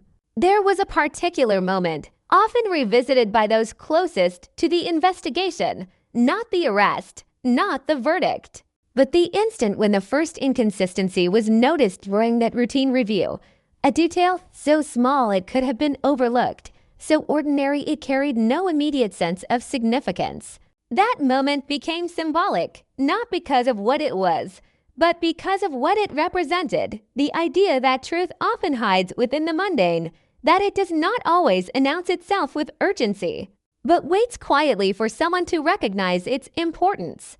It was a reminder that the difference between a case remaining unsolved and one being brought to light can hinge on the smallest of observations. For those who had worked the case, there was a lasting awareness that their success had been as much about timing as it had been about skill, that had the review not taken place, had the detail not been noticed, the lie might have remained intact indefinitely. This realization carried with it a certain humility, an understanding that even the most dedicated efforts are influenced by factors beyond control, that persistence must be paired with opportunity, and that the pursuit of truth is often as much about being ready as it is about being capable. The story also began to influence the way other unresolved cases were perceived, shifting the narrative from one of quiet resignation to one of cautious possibility. Files that had once been considered complete, despite their lack of resolution, were now viewed differently, their unanswered questions seen not as dead ends, but as invitations to look again. Investigators approached them with renewed attention, aware that within their pages might lie similar inconsistencies, similar overlooked details waiting to be recognized. It did not guarantee success, but it changed the mindset, replacing finality with curiosity. For the family, the years after the resolution brought a gradual transformation, one that was not defined by a single moment, but by a series of small adjustments, each one contributing to a new understanding of their own story. The knowledge of what had happened allowed them to let go of certain uncertainties, but it also required them to confront realities they had once been able to avoid.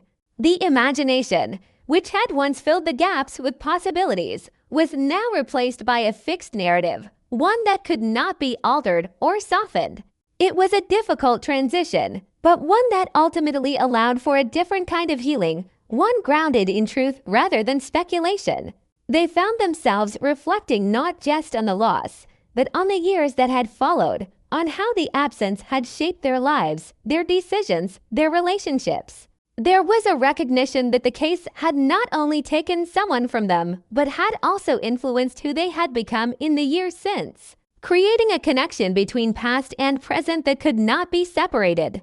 It was a complex realization, one that carried both pain and a certain sense of clarity, an understanding of how deeply intertwined their lives had become with a story that had once seemed impossible to resolve.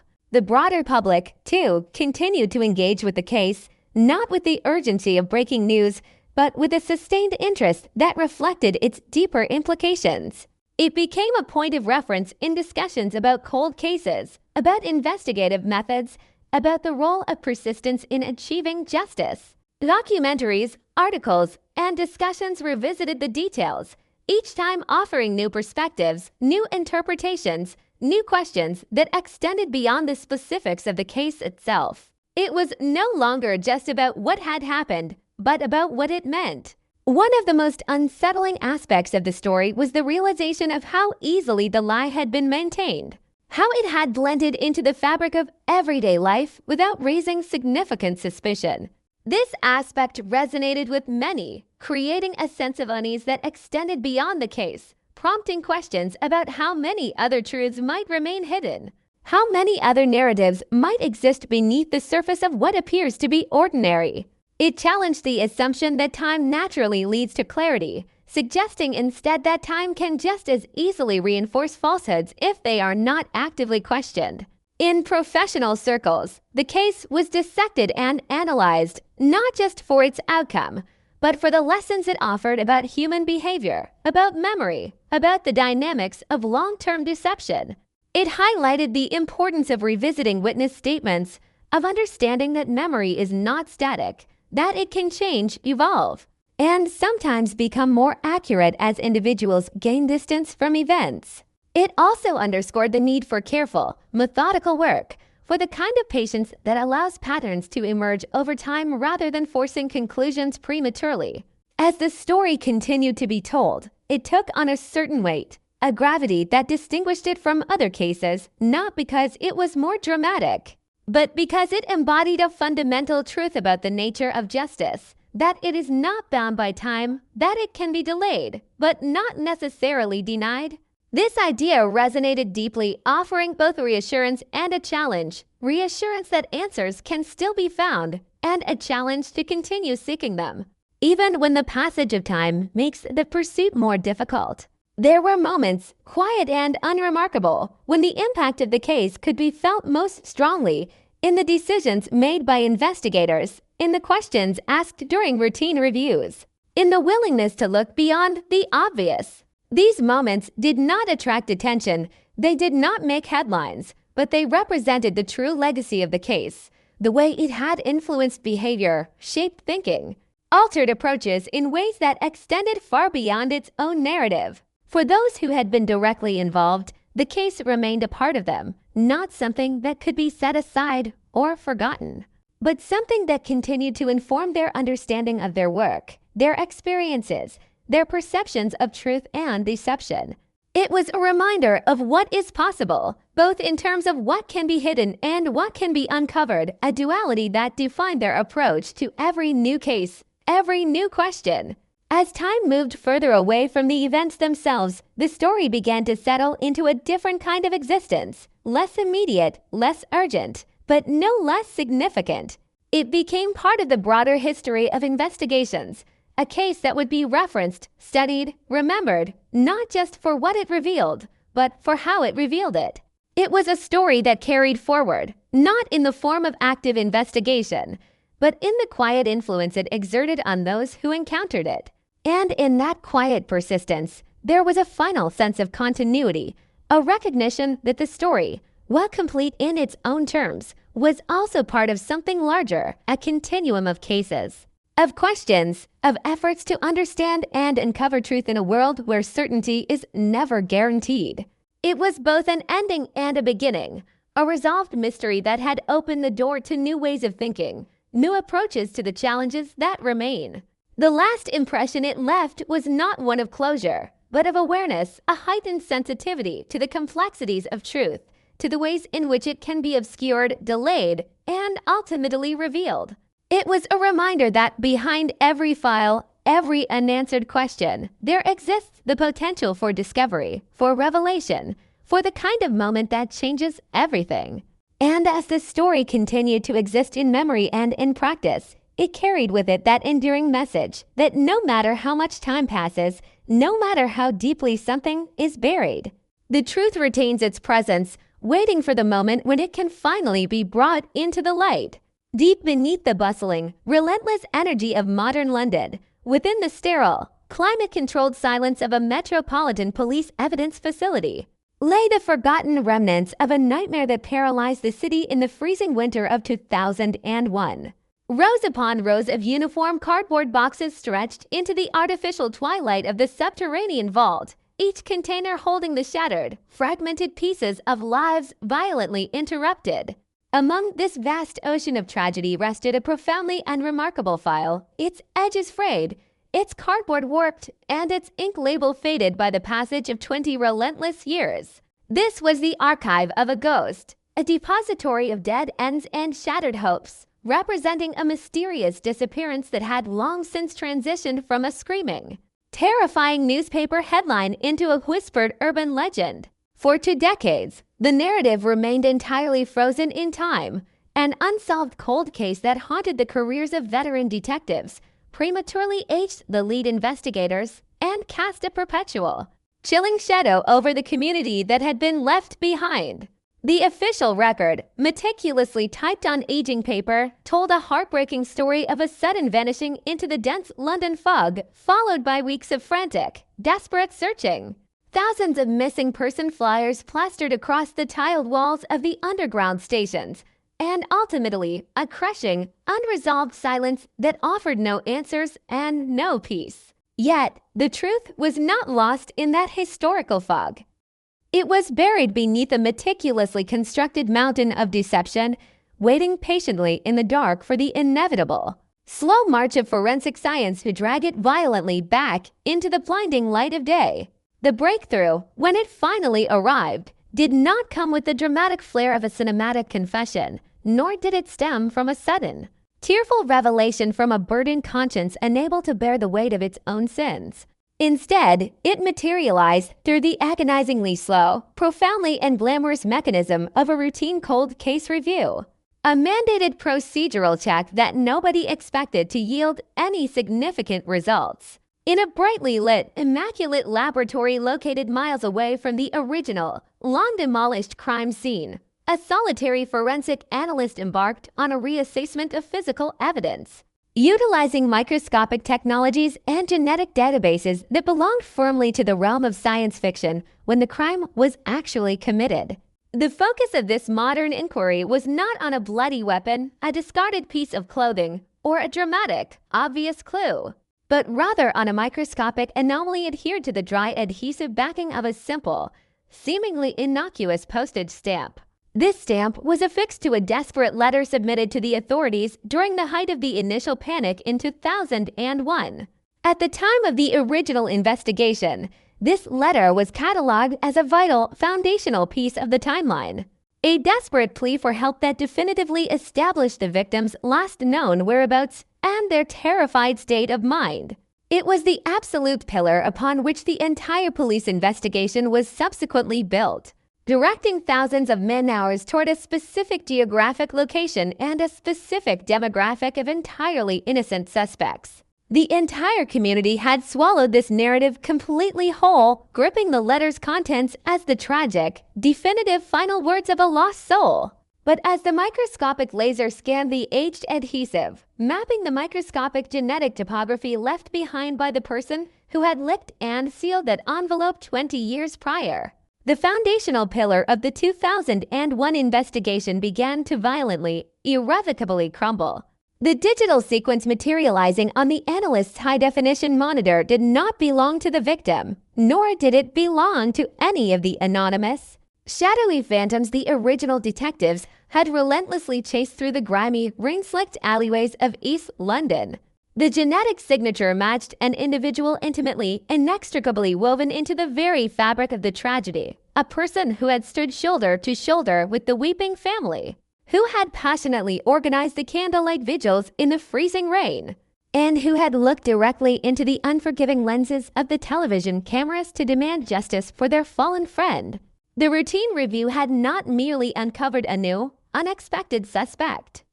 It had exposed a decades-old lie so breathtaking in its absolute audacity, so profoundly cruel in its calculated execution, that it defied the boundaries of conventional human empathy. The timeline of the victim's final hours, long accepted by everyone as an unshakable, tragic gospel, was instantly revealed to be a complete and utter fabrication.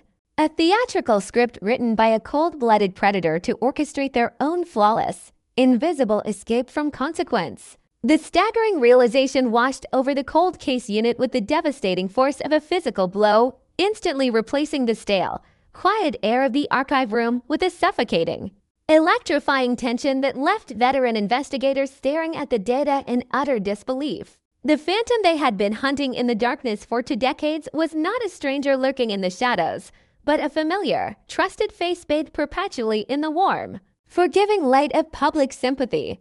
Every single tear shed by this individual, every desperate, televised plea for information, every comforting embrace offered to the shattered, grieving parents of the victim was retrospectively transformed into an act of grotesque, unimaginable psychological torture. They had not fled the city in a panic. They had not vanished into the untraceable depths of the criminal underworld. They had simply walked back to their home, securely enveloped in the impenetrable armor of the grieving friend, the helpful neighbor, the devastated confidant whose alibi was their own performative sorrow. For 20 years, this monster had confidently walked the exact same streets, purchased groceries from the exact same local markets, and breathed the exact same air as the people whose lives they had utterly destroyed, harboring a secret so overwhelmingly toxic it should have physically rotted them from the inside out. Instead, they had thrived building a comfortable, mundane, perfectly ordinary life upon the buried bones of their victim and the permanently shattered sanity of an entire community that had embraced them. As the heavy wheels of modern justice finally began to turn, propelled forward by the undeniable, mathematical certainty of the modern DNA match, the operation to apprehend the suspect was executed with a chilling, clinical precision that mirrored the coldness of the crime itself. There were no wailing sirens piercing the dawn, no dramatic, chaotic barricades erected in the streets, only the quiet, terrifying arrival of dark, unmarked vehicles in a sleepy, affluent suburb situated far removed from the urban grime of the original crime scene. The detectives approached a beautifully manicured residence, their heavy footsteps muffled by the soft, damp grass of an ordinary, quiet Tuesday morning. The individual who eventually opened the heavy oak door was no longer the young, frantic, tear-stained face broadcast on the nightly news programs in 2001. Time had painted them with the gray, unassuming brush of middle age, softening their sharp features, dulling their eyes, and cloaking them entirely in the ultimate, perfect disguise of utter boring normalcy. The apprehension was swift and eerily silent, devoid of the explosive resistance or desperate denial one might expect from a cornered beast finally trapped by its past. As the heavy steel cuffs clicked heavily into place, the metallic sound echoing sharply against the pristine facade of suburban tranquility, the suspect offered absolutely nothing but a vacant, hollow stare, a silent, chilling acknowledgement that the meticulously constructed fortress of their decades-old lie had finally, completely collapsed around them. Yet, the sudden apprehension of the killer did not bring the sweeping, euphoric sense of closure that the public had been socially conditioned to expect from such dramatic resolutions. The morning headlines violently blared the ultimate triumph of forensic science, boldly declaring the cold case finally solved and the legendary phantom permanently unmasked. But beneath the celebratory ink and the congratulatory press conferences, a profound and lingering sickness seeped deep into the collective consciousness of the surrounding community. The revelation of the lie did not heal the terrible, gaping wound of the past. It brutally and mercilessly reopened it, pouring the searing, burning acid of ultimate betrayal into the fragile hearts of those who had mourned continuously for 20 years. The parents, who had spent decades directing their immeasurable rage and sorrow at an unknown, faceless boogeyman, were now forced to confront the agonizing, mind-breaking reality that they had repeatedly welcomed the true architect of their suffering into their own living room, sharing their deepest, most vulnerable agonies with the very hands that had violently taken their child away. The psychological shockwave of this revelation completely leveled the community's fundamental, foundational trust in human nature, rapidly replacing the primal fear of the unknown stranger in the dark with a far more insidious, paralyzing terror of the familiar, smiling face in the daylight. If the person crying beside you, holding your hand tightest in your darkest, most desperate hour, could harbor such an unfathomable, bottomless depth of darkness, then safety was instantly exposed as nothing more than a fragile, pathetic, and entirely dangerous illusion. The legal machinery methodically ground forward in the ensuing months, efficiently processing the undeniable genetic evidence and successfully securing the inevitable, inescapable conviction. But the sterile courtroom proceedings felt entirely detached from the true, bleeding horror of the case. The dry recitation of timelines, the scientific presentation of microscopic anomalies, and the clinical, step-by-step destruction of the 20-year-old alibi could not even begin to adequately capture the sheer, suffocating weight of the psychological deception. The killer sat isolated in the reinforced glass enclosure of the dock, their aging face an impenetrable, terrifying mask of absolute, unyielding apathy, offering neither a coherent explanation for their initial savage violence nor a single flicker of genuine remorse for the 2 decades of secondary psychological torment they had knowingly and willingly inflicted on the innocent. They had violently stolen a physical life, and then they had methodically stolen the truth, leaving behind a poisoned, toxic legacy that would undoubtedly outlive them by generations. The heavy wooden gavel eventually fell, delivering a sentence of life imprisonment that the national press immediately hailed as the ultimate, shining victory for delayed, persistent justice. But as the cavernous courtroom slowly emptied and the eager television crews packed away their bright lights and heavy equipment, a heavy, chilling silence settled permanently over the proceedings.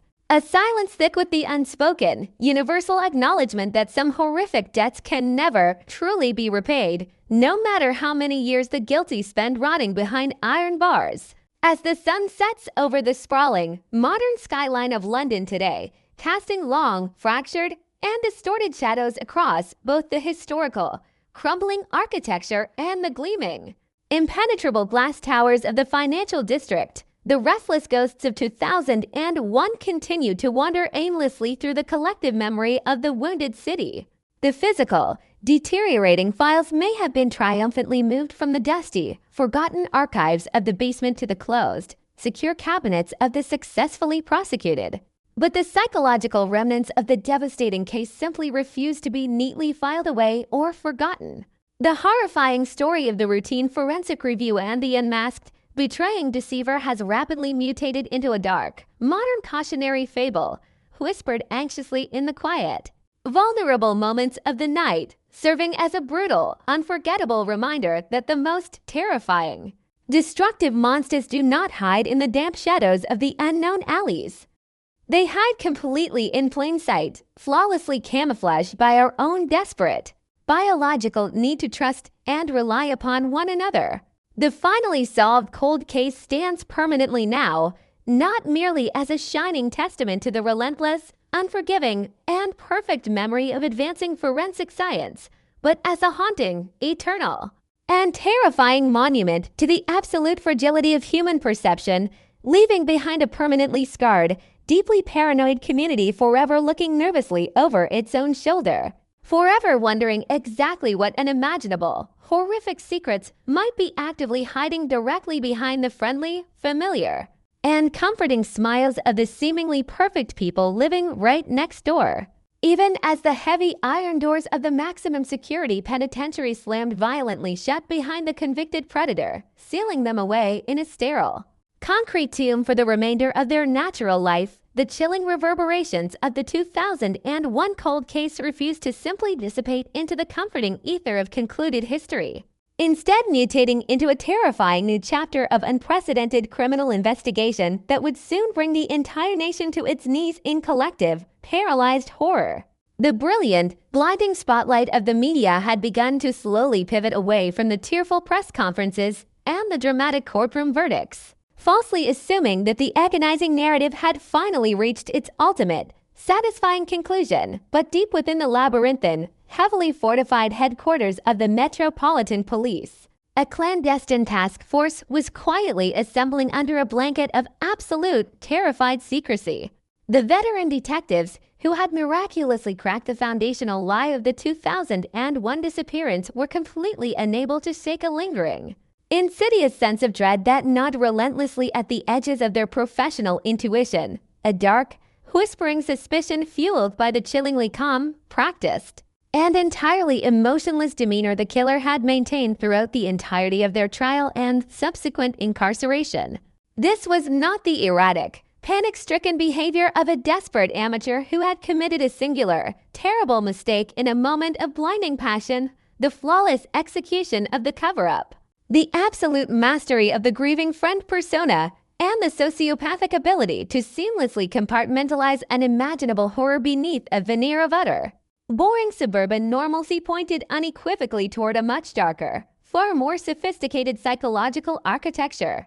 Driven by this horrifying hypothesis, investigators secured sweeping, unprecedented warrants to completely dismantle the killer's seemingly perfect life, initiating a microscopic, exhaustive excavation of their sprawling, manicured property that rapidly transformed the quiet, affluent neighborhood into a buzzing, chaotic epicenter of forensic archaeology.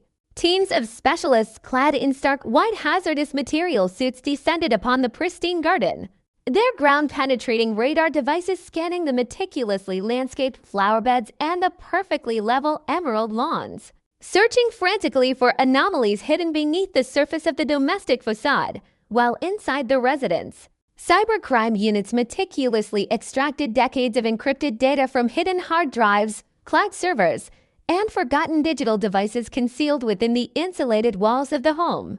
It was during this relentless, punishing deep dive into the physical and digital remnants of the killer's existence that the fragile illusion of a solitary, isolated tragedy was finally violently shattered, replaced instantly by the mind-numbing, catastrophic realization that the 2001 victim was merely the tip of a monstrous, uncharted iceberg. Hidden away in a climate-controlled crawlspace beneath the polished hardwood floors of the master bedroom, investigators uncovered a weathered, heavy iron lockbox, its exterior completely coated in years of undisturbed dust, and upon forcing the rusted hinges open, they did not find the expected financial documents, illicit wealth, or mundane family heirlooms, but rather a horrifying, meticulously curated collection of grotesque trophies that instantly turned the blood of the seasoned detectives completely to ice. Inside the velvet-lined interior rested a dozen distinct, individual items, each separated by layers of protective plastic.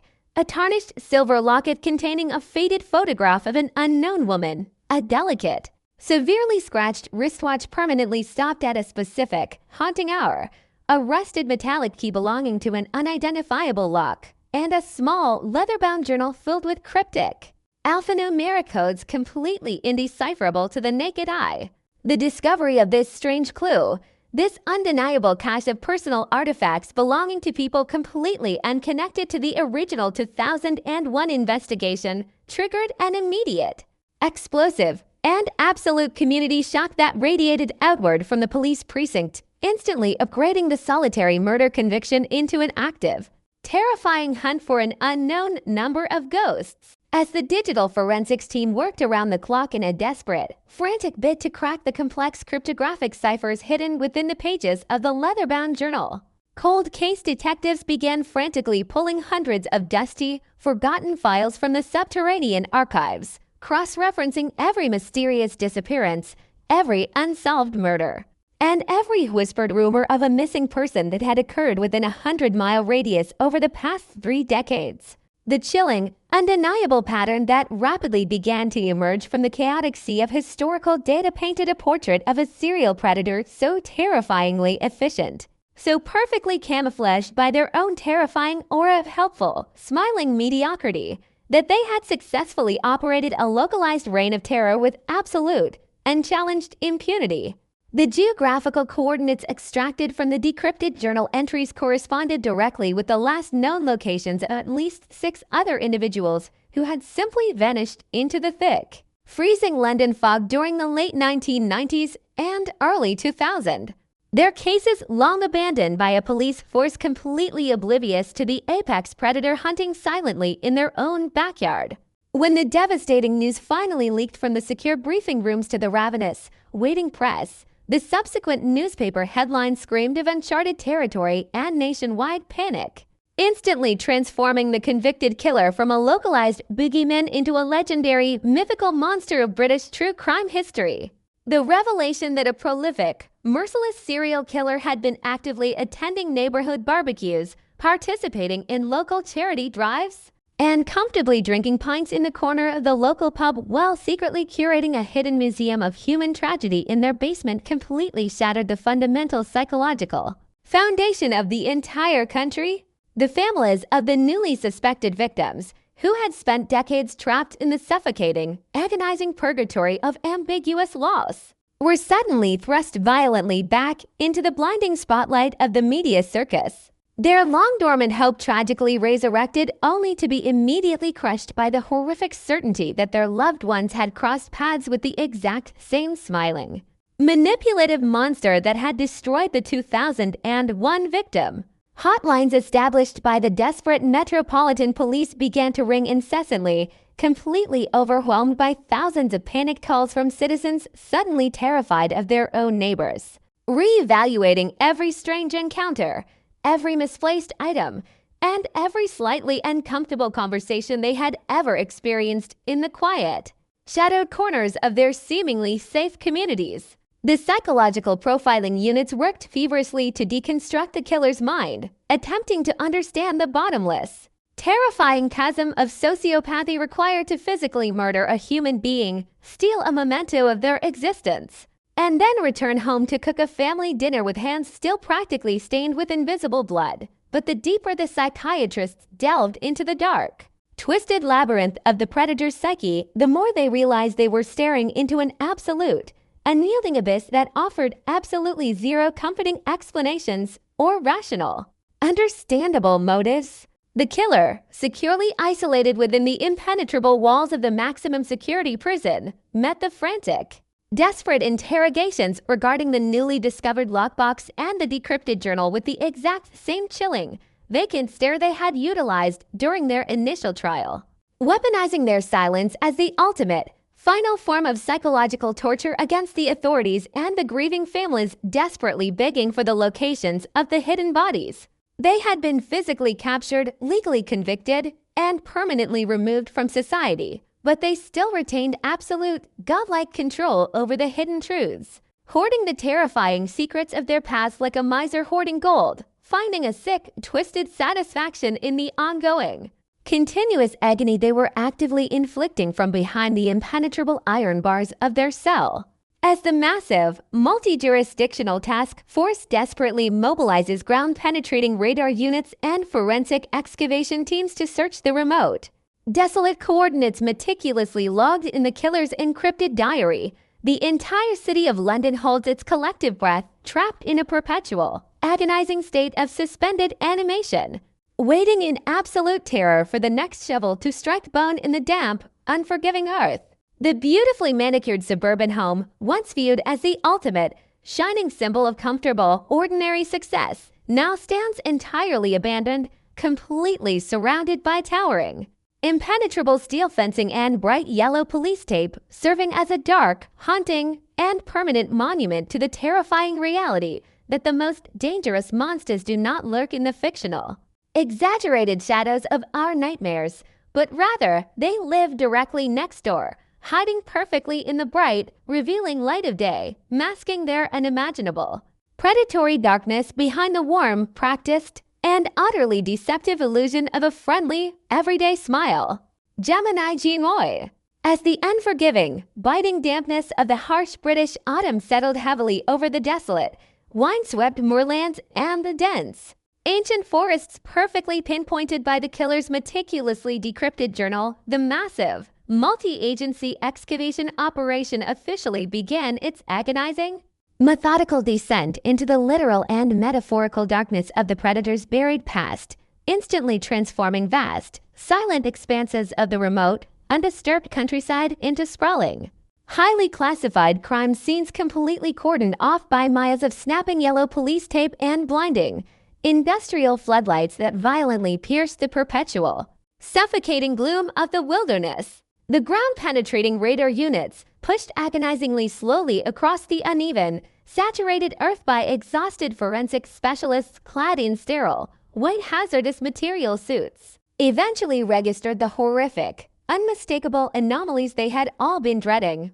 identifying subtle, unnatural disruptions in the subterranean soil composition that pointed definitively toward clandestine graves dug deep into the unforgiving terrain decades prior by a pair of entirely ordinary, uncalloused hands.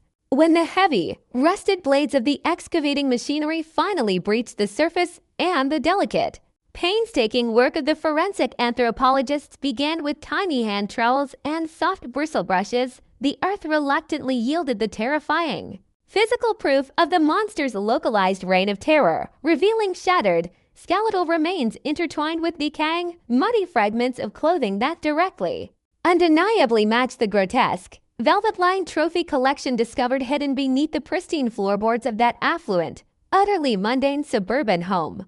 The chilling unearthing of these forgotten victims instantly transformed a theoretical, mathematical nightmare of encrypted coordinates into a visceral, bleeding reality, effectively closing the agonizing, decades-long chapters on multiple cases of mysterious disappearance that had previously haunted the overflowing filing cabinets of the Metropolitan Police, while simultaneously unleashing a fresh, devastating tidal wave of unimaginable grief upon the shattered families who were finally receiving the crushing, definitive answers they had spent a lifetime desperately begging for.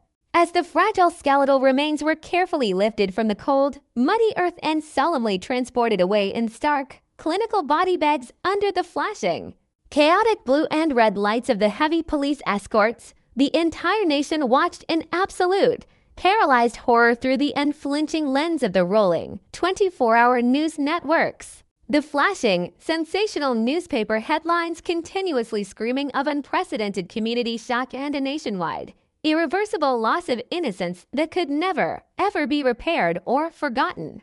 The horrifying, inescapable realization that a single, aggressively unremarkable individual had successfully orchestrated such an expansive, perfectly concealed graveyard right beneath the collective, unsuspecting noses of the authorities completely shattered the foundational illusion of public safety, forcing every single citizen to reevaluate their immediate surroundings with a newfound, deeply ingrained paranoia that fundamentally viewed every quiet neighbor, every friendly shopkeeper, and every smiling, helpful acquaintance as a potential apex predator hiding perfectly, flawlessly in plain sight, deep within the sterile, claustrophobic, and highly monitored confines of the maximum security penitentiary. The convicted architect of this sprawling, subterranean nightmare remained completely, intentionally insulated from the explosive, societal fallout of their unmasked atrocities, sitting perfectly still in their reinforced concrete cell with an expression of absolute, terrifying serenity that deeply disturbed even the most hardened, veteran prison guards who had spent their entire careers completely surrounded by the worst elements of human nature. The elite cold case detectives, driven by a desperate, burning, and almost obsessive need to locate the remaining bodies and permanently close the terrifying, bloody loop of the encrypted diary, subjected the killer to endless, grueling cycles of intense psychological interrogation, aggressively presenting the gruesome, high-resolution photographs of the excavated graves and the recovered, rusted personal artifacts in a frantic, sweating bid to shatter their impenetrable, sociopathic facade of apathetic detachment. However, the predator merely stared back at the seasoned, exhausted investigators with a hollow, dead-eyed amusement, their continued, absolute, and unbroken silence serving as the ultimate, impenetrable shield and the final, agonizing weapon of psychological control they could still actively wield against a society desperate for full closure, refusing completely to confirm or deny the existence of further hidden victims and purposefully leaving the frustrated investigators entirely stranded in a maddening, perpetual deadlock that offered absolutely no hope of resolution. Every single desperate attempt to leverage the strange clue of the highly complex, indecipherable alphanumeric codes found at the very end of the leather-bound journal resulted in complete, catastrophic failure, leading the exhausted, overworked cybercrime units down convoluted, intentional digital dead ends and sophisticated rabbit holes that definitively proved the killer had not only been physically meticulous in their violent acts but possessed a dark, calculating, and almost mathematical genius entirely dedicated to the cruel, ongoing preservation of their own sick, twisted mysteries. This paralyzing, weaponized silence effectively held the entire British justice system perfectly hostage, cruelly ensuring that the agonizing families of the victims who had not yet been miraculously found remained permanently trapped in the suffocating, psychological purgatory of ambiguous loss, forever wondering late at night if the scattered, unrecovered bones of their beloved children, siblings, or partners were currently resting quietly in an undiscovered, shallow grave deep within the unforgiving wilderness, or submerged entirely at the bottom of a freezing, forgotten industrial canal. The ultimate failure of the combined authorities to completely break the killer's iron will and forcibly extract the full, terrifying truth of their historical timeline cast a long, permanent, and bitterly cold shadow over the sweeping forensic victories that had initially solved the 2001 murder, violently transforming the triumphant, celebratory narrative of modern scientific vindication into a somber, haunting meditation on the absolute, terrifying limitations of human justice when directly confronted with the truly fathomless. Unyielding evil that simply refuses to repent, explain itself, or offer even a single ounce of basic human mercy to the survivors. As the agonizing months slowly, painfully bled into years and the massive, astronomically expensive excavation efforts inevitably began to scale back due to dwindling government resources and the sheer impossible, geographically overwhelming vastness of the targeted search grids, a heavy, suffocating blanket of lingering, unresolved trauma permanently settled over the local community and the nation at large, forever irrevocably altering the psychological landscape and the fundamental social contract of the once trusting, vibrant society.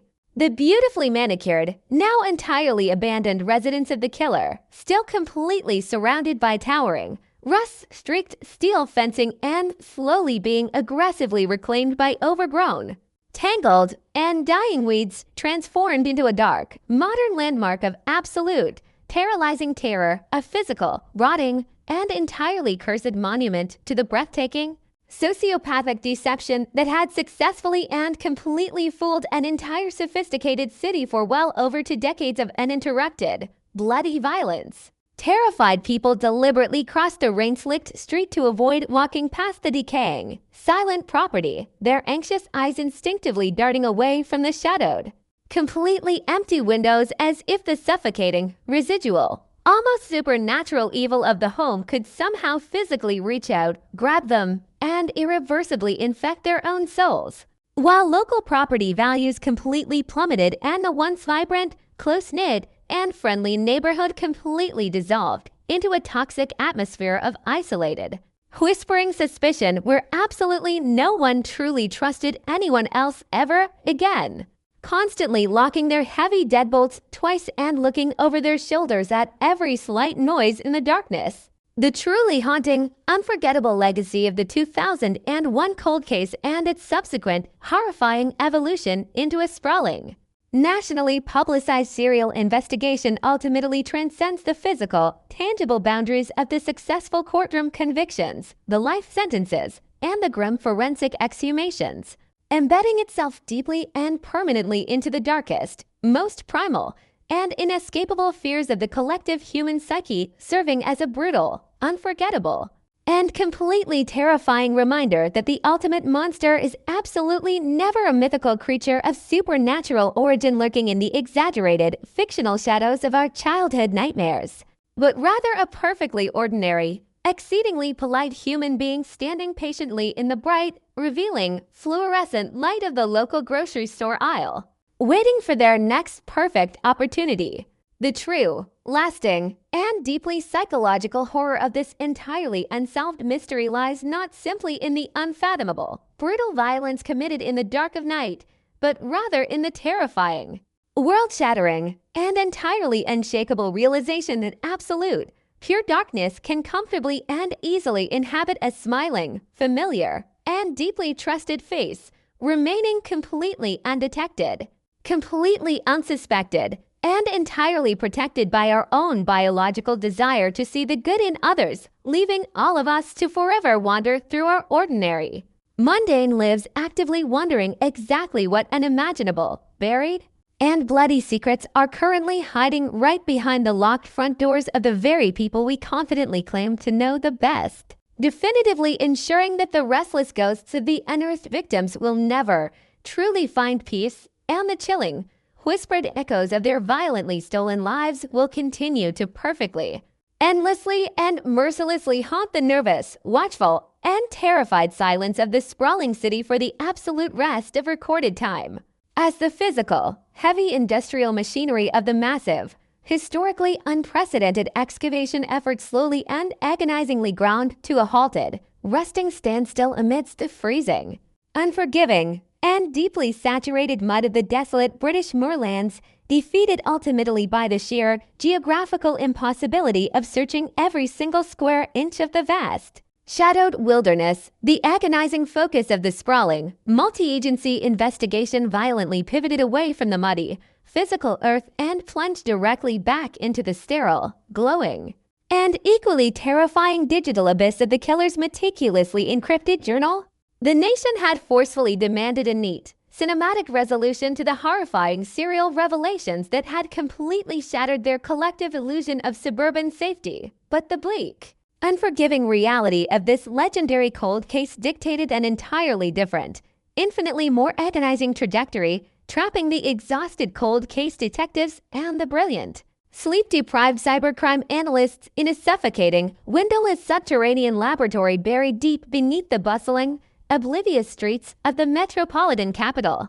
These dedicated men and women, fueled by an unhealthy, obsessive mixture of black coffee, profound historical guilt, and the desperate, burning need to permanently close the agonizing, open wounds of the remaining mysterious disappearance files, stared relentlessly at the final, impenetrable pages of the recovered leather-bound diary, viewing the chaotic, swirling storm of complex alphanumeric characters not merely as a challenging mathematical puzzle, but as a deeply personal, mocking, and aggressively weaponized strange clue deliberately left behind by a captive predator who still somehow maintained absolute, godlike psychological control over the entire terrified city from behind the impenetrable, reinforced concrete walls of his maximum security isolation cell. For grueling, unrelenting years, this final cipher had effortlessly and cruelly deflected the absolute best, most sophisticated cryptographic algorithms the combined international intelligence communities could possibly throw at it, sitting there on the high-definition monitors as a dark, silent,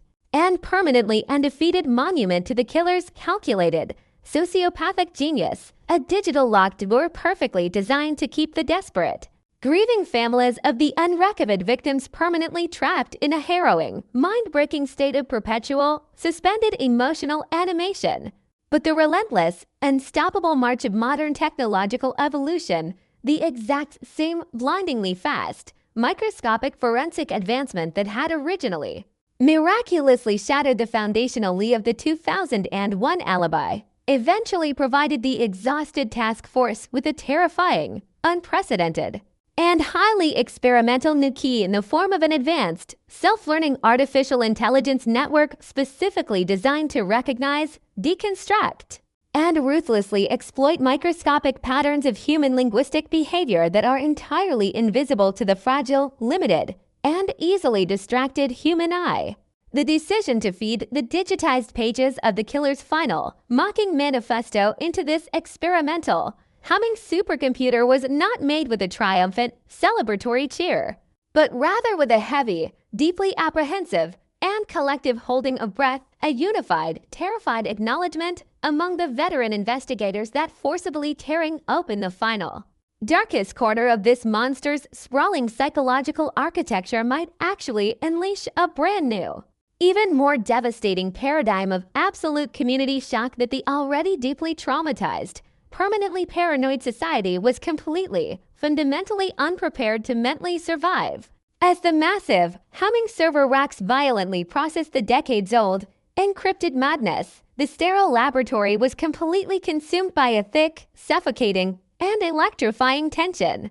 The silent analysts watching in absolute, paralyzed horror as the chaotic, nonsensical strings of numbers and letters slowly, agonizingly began to untangle, realign, and forcefully translate themselves into stark, unforgiving, and chillingly coherent English sentences that permanently stained the glowing monitors with the ultimate, unspeakable truth of the predator's deeply hidden, horrifying endgame.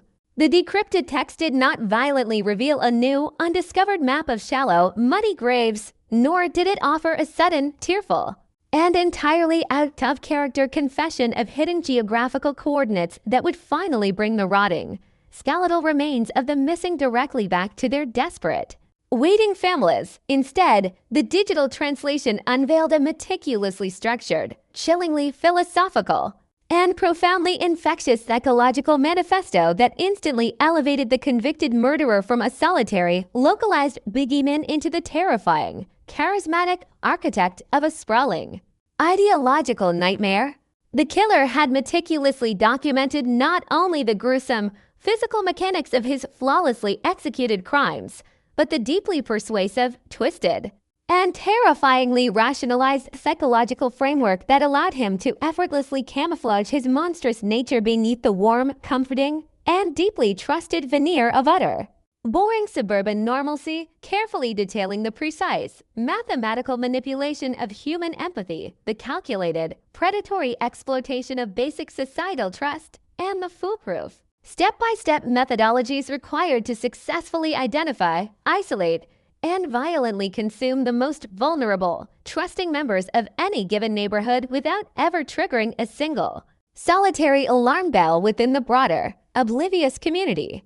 The absolute, paralyzing horror of this final, completely unredacted revelation crashed over the investigative task force with the devastating and yielding force of a physical blow, instantly freezing the blood in their veins as they simultaneously realized that this leather-bound journal was never intended to be a mere hidden trophy or a simple, nostalgic diary of past atrocities, but rather a dark, instructional textbook, a carefully preserved, incredibly dangerous psychological virus specifically designed by the killer to be eventually discovered, relentlessly analyzed, and unwittingly absorbed by anyone desperate enough to stare into the absolute, bottomless abyss of his shattered mind.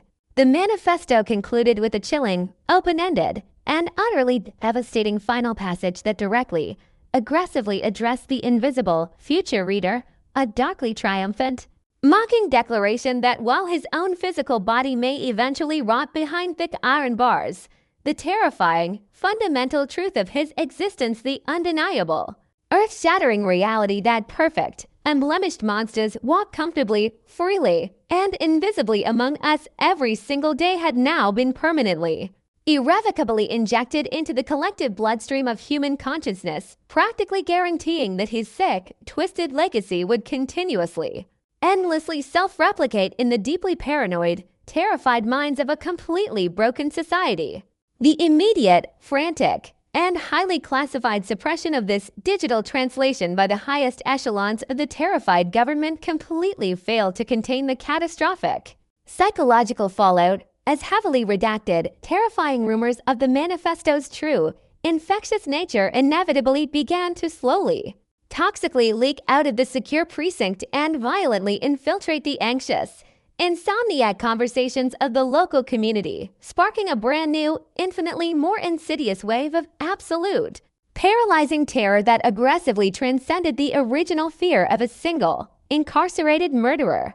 The already fragile, deeply damaged social fabric of the city, previously strained to the absolute breaking point by the initial shock of the perfectly camouflaged predator living next door, finally, completely and permanently disintegrated under the suffocating weight of this final, horrifying psychological revelation, plunging the entire metropolitan area into a permanent, freezing state of hypervigilant, exhausted, and utterly toxic suspicion where absolutely no one was ever considered truly safe from the hidden, monstrous potential of their fellow human beings. People actively began to relentlessly, obsessively analyze the completely innocent, mundane behaviors of their lifelong friends, their trusted colleagues, and even their own beloved family members, frantically searching for the subtle, microscopic, and terrifying psychological markers outlined in the leaked, whispered fragments of the killer's dark, instructional doctrine, effectively transforming every single friendly smile, every unexpected act of kindness, and every seemingly normal, polite interaction into a potential, terrifying mask hiding an unfathomable, bottomless depth of violent, predatory darkness. The police department, utterly overwhelmed by the sheer, impossible magnitude of this permanent, societal psychological collapse, found themselves entirely powerless to combat a phantom, ideological enemy that existed solely within the deeply scarred, irrevocably paranoid minds of the citizenry, their official, reassuring press conferences regarding the absolute physical security of the maximum security prison entirely drowned out by the deafening, endless, and entirely justified internal screaming of a community that had completely, fundamentally lost its vital, biological ability to ever trust another living soul. As the relentless, freezing rain of the sprawling, modern city washes over the perpetually empty, shadow-drenched streets today, the haunting, unforgettable legacy of the 2001 cold case stands entirely unchallenged as the ultimate, darkest triumph of psychological warfare ever recorded in the grim, bloody annals of modern criminal history, a terrifying, permanent reminder that the most profound, destructive, and truly apocalyptic damage a monster can possibly inflict is not the brutal, physical termination of a singular human life, but the complete, violent, and permanent assassination of the fundamental, fragile illusion of safety that entirely underpins our shared, collective reality. The physical, rusted lockbox may be completely empty, the hidden, muddy graves may be thoroughly excavated, and the smiling, deeply deceptive architect of the original horror may be slowly, silently rotting away in a sterile, concrete box entirely forgotten by the passage of time. But the terrifying, infectious ideology he successfully planted deep within the very soul of the city continues to actively, continuously, and mercilessly thrive, leaving behind a permanent, shivering, and entirely ghost-ridden landscape where the absolute, purest form of terror is not found in the dark, unknown alleys, but staring directly and blinkingly back at you from the familiar, deeply trusted, and utterly terrifying eyes of the person standing right beside you.